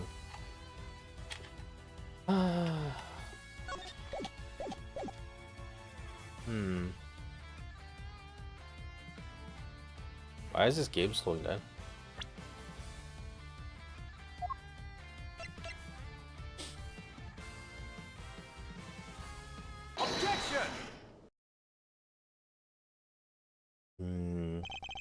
You claim that leaving the holding cell would have been a piece of cake, as you put it. Yeah, you got a problem with that, because we can make a problem if you catch my drift. Even once you had reached Knight's cell, you still had another door to contend with. How exactly did you plan on opening it? Mr. Caserato, I posit that leaving the cell would have been a piece of cake only because you had the key. Oh, I don't got no stinky key. I didn't need one. It was a piece of cake because the door was open. I walked right out. Objection! Yes. I suppose Knight's cell was vacant by that point. there would have been no reason to lock it. And it was indeed unlocked when I went to examine it for myself. So perhaps when you'd finally succeeded today, it truly was unlocked because it was after the murder. But you had attempted to escape previously. Yeah, the security footage shows when you tried and failed because Teddy caught you. Which is during the circus performance before the body was discovered. The holding cell was still locked at that time because no one knew that Knight had been killed yet. Therefore, you must have had the key to his cell on you. Without it, your escape would not have been possible. What? Are you set? What? Could he really have? I believe he could, yes. The theft of the key was in fact perpetrated by none other than Mr. Carcerato. He is the one who attacked the guard. But not just the guard, Knight too. All to gain possession of the guard's keys. It wasn't me, you lousy bum. I didn't even know this Knight guy. After you stole the keys, you went back to your cell to avoid suspicion. And then you waited for the perfect moment to escape. A moment when the prison would be almost deserted. That's right, the moment of the show, just before the discovery of the body. Unluckily for you, that particular attempt was thwarted by your furry friend. Say who? Huh? You got proof, genius? This ain't your one yet. Nah. Knight knocked the guard out for the count, and everybody knows it. Don't play games with me. Knight was as much a victim as the guard in this case. As a matter of fact, I have proof that Knight had been attacked in his cell. Take that!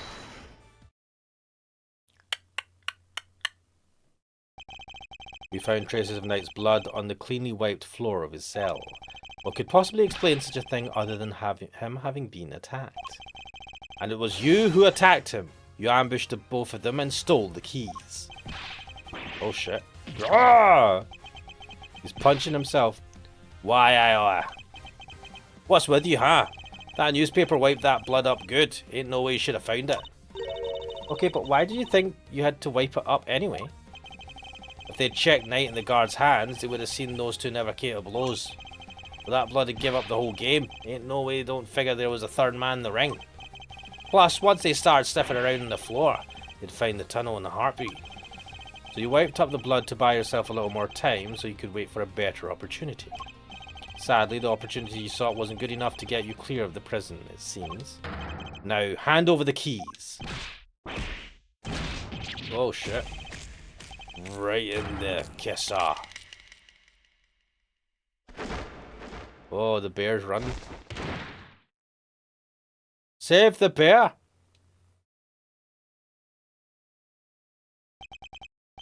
KO'd by a lousy stinking bum. Fine, you want keys? Here, I hope you're choking him. This night cell key data updated in the organizer. Overruled. Wait a moment. If Mr. Castorato here had the keys? Indeed, your honor. Your theory lies in Knight having used the keys he allegedly stole to escape his cell.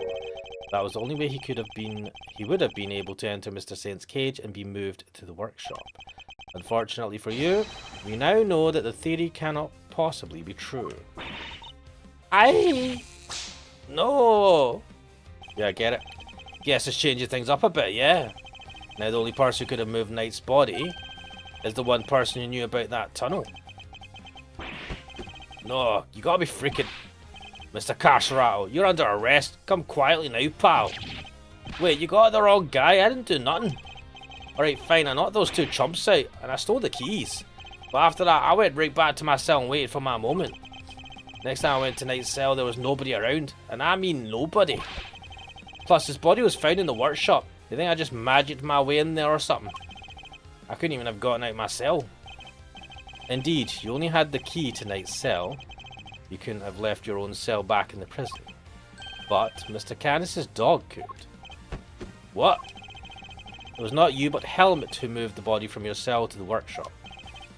I get it now. You're saying he wasn't the only con in this con's conspiracy. Indeed, one can easily imagine that Mr. Carcerato and Mr. Canis might have worked together. Mr. Carcerato could have killed Knight and dragged him back to his cell. And then Mr. Canis's dog took him from there to the workshop. There are no restrictions on animals' movements within the prison. Movement between the detention centre and the prison proper, however, is tightly controlled. There was only one possible route, and only you could have taken advantage of it, Mr. Castle Rattle. How could you be so sure, huh? Maybe there's more of them and you just don't know. Something tells me that digging even a single tunnel was arduous enough. You got that right. You tried scraping more than one hole in the dirt with a spoon. Lucky for me, I didn't have to dig the whole way. Somebody already did a bunch of the work for me. What? You didn't dig the entire tunnel yourself? Nope. Found it when they put me in that cell. Ran all the way from there to the wall in the yard. Interesting. Already, even looked down the well to check it from there. It was the same tunnel, alright. I just made good on what somebody else already started. Then what was the original tunnel for? Who knows? You're the one with all the answers, pal. Maybe somebody else tried to break out. Wait. So that's how Caddis was getting his goods. Ooh, or maybe the animals dug it. Like, to get water from the well or something. I've heard of more plausible scenarios than that in B-grade movies, Kate. Well, it's dry, kid. Ain't no water to be had down there. Though, come to think of it. A smell. Yeah, it always smelled kind of nice down there. Nice? Gee, I don't know. Smells sort of like dessert, I guess. A sweet scent. That sounds very familiar. Where did we come across a sweet scent before? Take that! Detective Gumshoe noticed a sweet smell when we were examining Knight's body.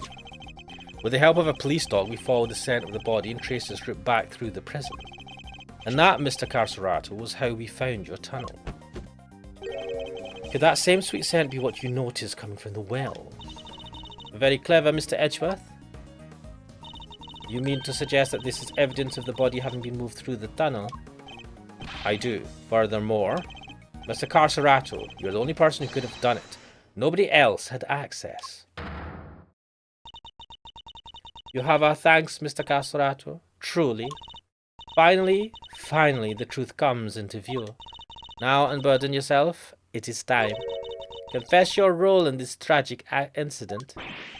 What? You ain't pinning this on me. I'm glad to see that we are finally in agreement, Your Honor. Oh, if only we were, Mr. Edgeworth. Mr. Carcerato may have been an accomplice, but not of Mr. Canis. No, he was working with Mr. Knight. Hold it! What do you mean? I do not believe that he moved Mr. Knight's body. Instead, I believe that he lent Mr. Knight the use of the keys he stole.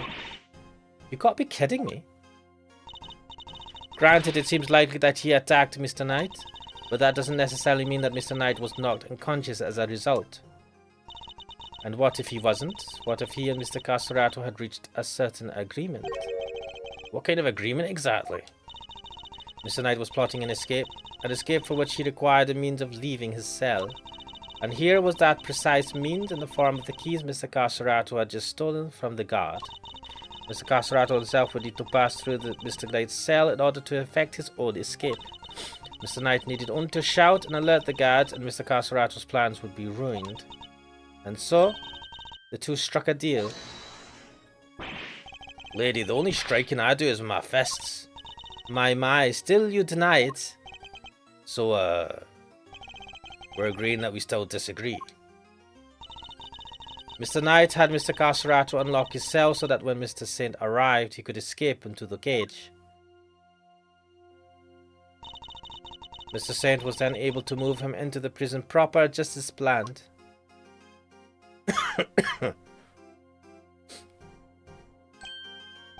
And then he took Mr. Knight into the workshop and did the dirty deed. Objection! Wow. Were neither of you listening? The scent on Mr. Knight's body proves that it was taken through the tunnel. It was moved from his cell to the... Perhaps if you would let me finish, Mr. Edgeworth. I'm not denying that Mr. Knight's body was moved through the tunnel. Then what are you driving at? Is this a trick question? As you say, Mr. Edgeworth, the sweet scent shows the route the body took. However, it did not enter the tunnel from Mr. Knight's cell. Huh? Then how did it get down there? There is another possibility, one you seem to have overlooked. The well in the yard, could a body not have entered the tunnel from there? The well in the yard? Oh yeah, that thing. Mr. Sen did not take the cage to the workshop, he took it outside. There he killed Mr. Knight and threw his body down the well.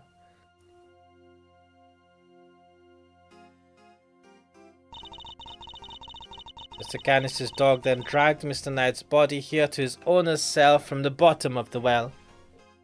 Wait, right, that's the well in the yard, so someone who was coming to the yard would chuck things in and it would be taken into the main prison. Oh, maybe Canis has a deal with someone at the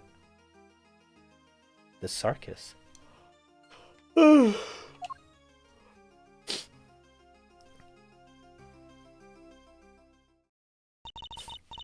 that note, I would ask you to recall something. What was happening in the yard at the approximate time of the body's discovery? The circus show, right? Regina and Simeon were performing for everyone. Wait, Simeon? Ah!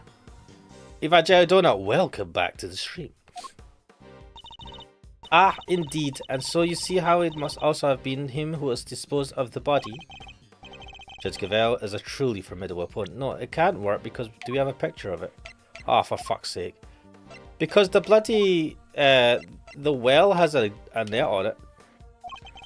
She so effortlessly adjusted her theory to fit the facts. I propose that Mr. Knight was taken to the yard, not to the workshop. And as we have established, Mr. Saint was off stage for 15 minutes. Ample time to throw the body down the well. I'm sure you will agree. Evangelio saying, after going out to eat the spiciest Thai noodles I've had in a while. Nice. Your deduction is impressive, Your Honor. However, even supposing that Knight's body was indeed thrown down the well, you cannot conclusively say that it was during the show. It could have happened at a different time. My sympathies, Mr. Edgeworth, but it simply could not have. What? Mr. Caserato was using the tunnel at around the time the show began. Mr. Caserato, did you happen to trip over a corpse while you were down there? No, place was clean. If the body had been at the bottom of the well before the show began, Mr. Caserato would have seen it. However, he saw no such thing. I mean, are we going to believe what he says? Which makes it somewhat difficult to support your theory. Furthermore, Mr. Knight's body was discovered in the workshop after the show. In summary, the body must have been thrown down the well and moved to the workshop. During the show? I don't know, man. At some point during the show.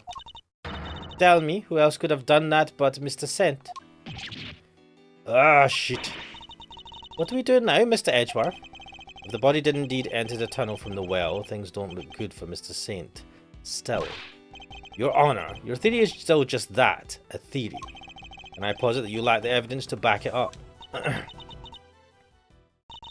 I concede that for the moment I do not. May I suggest that we investigate the yard again? Very well. May the goddess of justice go with you. Now then, to the yard. Perhaps we can finally put this case to rest.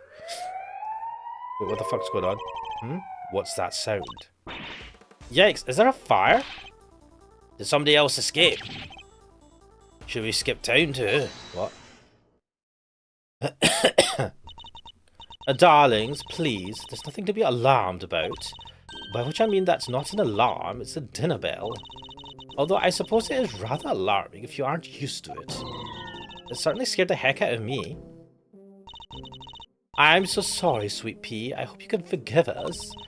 Right, you two, back to your post, chop chop. What about the prisoner?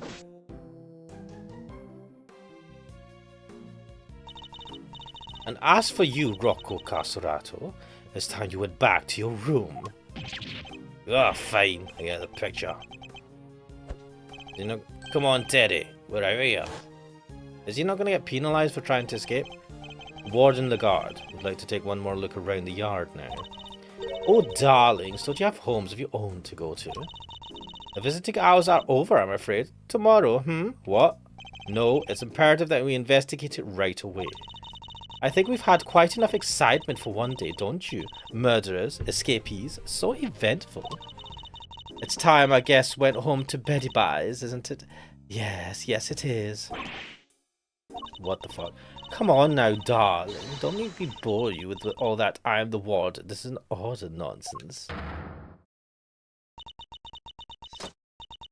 Warden Lagarde is right. What? A ward is law here, and we must respect her wishes. Mr. Edgeworth, your investigation of the yard will have to wait until tomorrow. You may keep your badge for now. The matter of your standing can wait. What the fuck? Why are we extending this? Just go to the yard. Fuck you. I bid you all a good day. Oh, you bastard.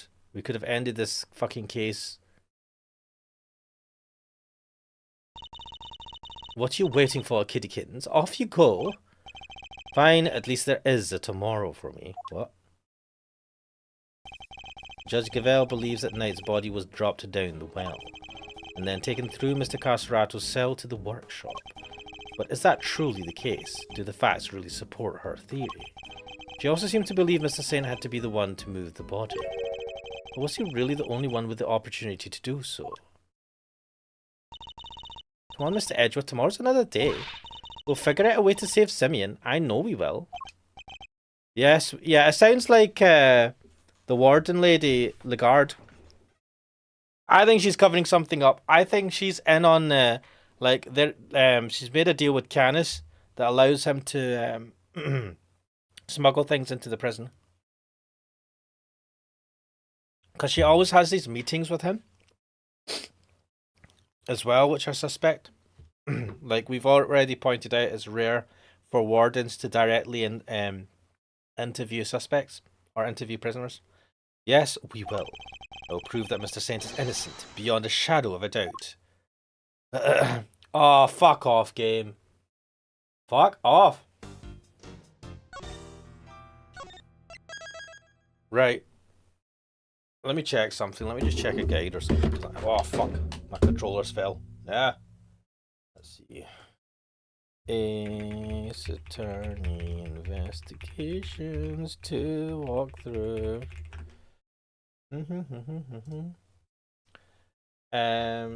Where are we in this game? We are. What is this? The Captive Turnabout. Oh shit, there's 5 parts of this game. Where are we? Latter crime scene recreate. Are we ending part 1?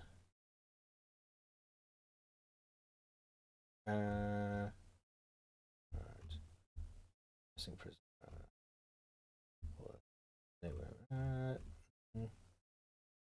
That's fan. OV. Testimony.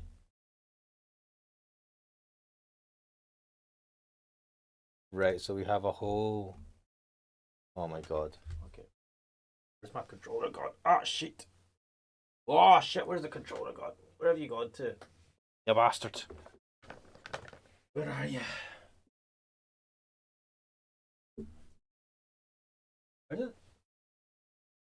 Where the fuck did this controller fall?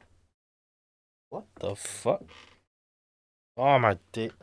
Oh, for fuck's sake. Right. There's a whole giant section to this now. Oh no, don't say you've lost connection. Fuck. Come on, controller, don't be a bitch. Oh wait, no, I have to click on it. That's what it is. Right. What we're going to do, because it is now 11:15 at night, is we're going to go back to the title. We're going to leave it there for today. Because there's a whole, like, I think I've covered, I think there's like a whole streams left of this. Fucking hell, there's 3 more episodes after this as well. Oh, why did these things take so long? Right. I think we'll leave it there for today, guys. Hopefully you enjoyed this. Sorry, like, we're finishing up not long after you come back, but yeah, hopefully you guys enjoyed this. I'm going to continue this next week, Sunday. I think we've made a decent amount of progress. But yeah, let's leave it there for now. This is Ace Attorney Investigations Collection. I am Ash Mannix, and I'll hopefully see you guys next time. Later.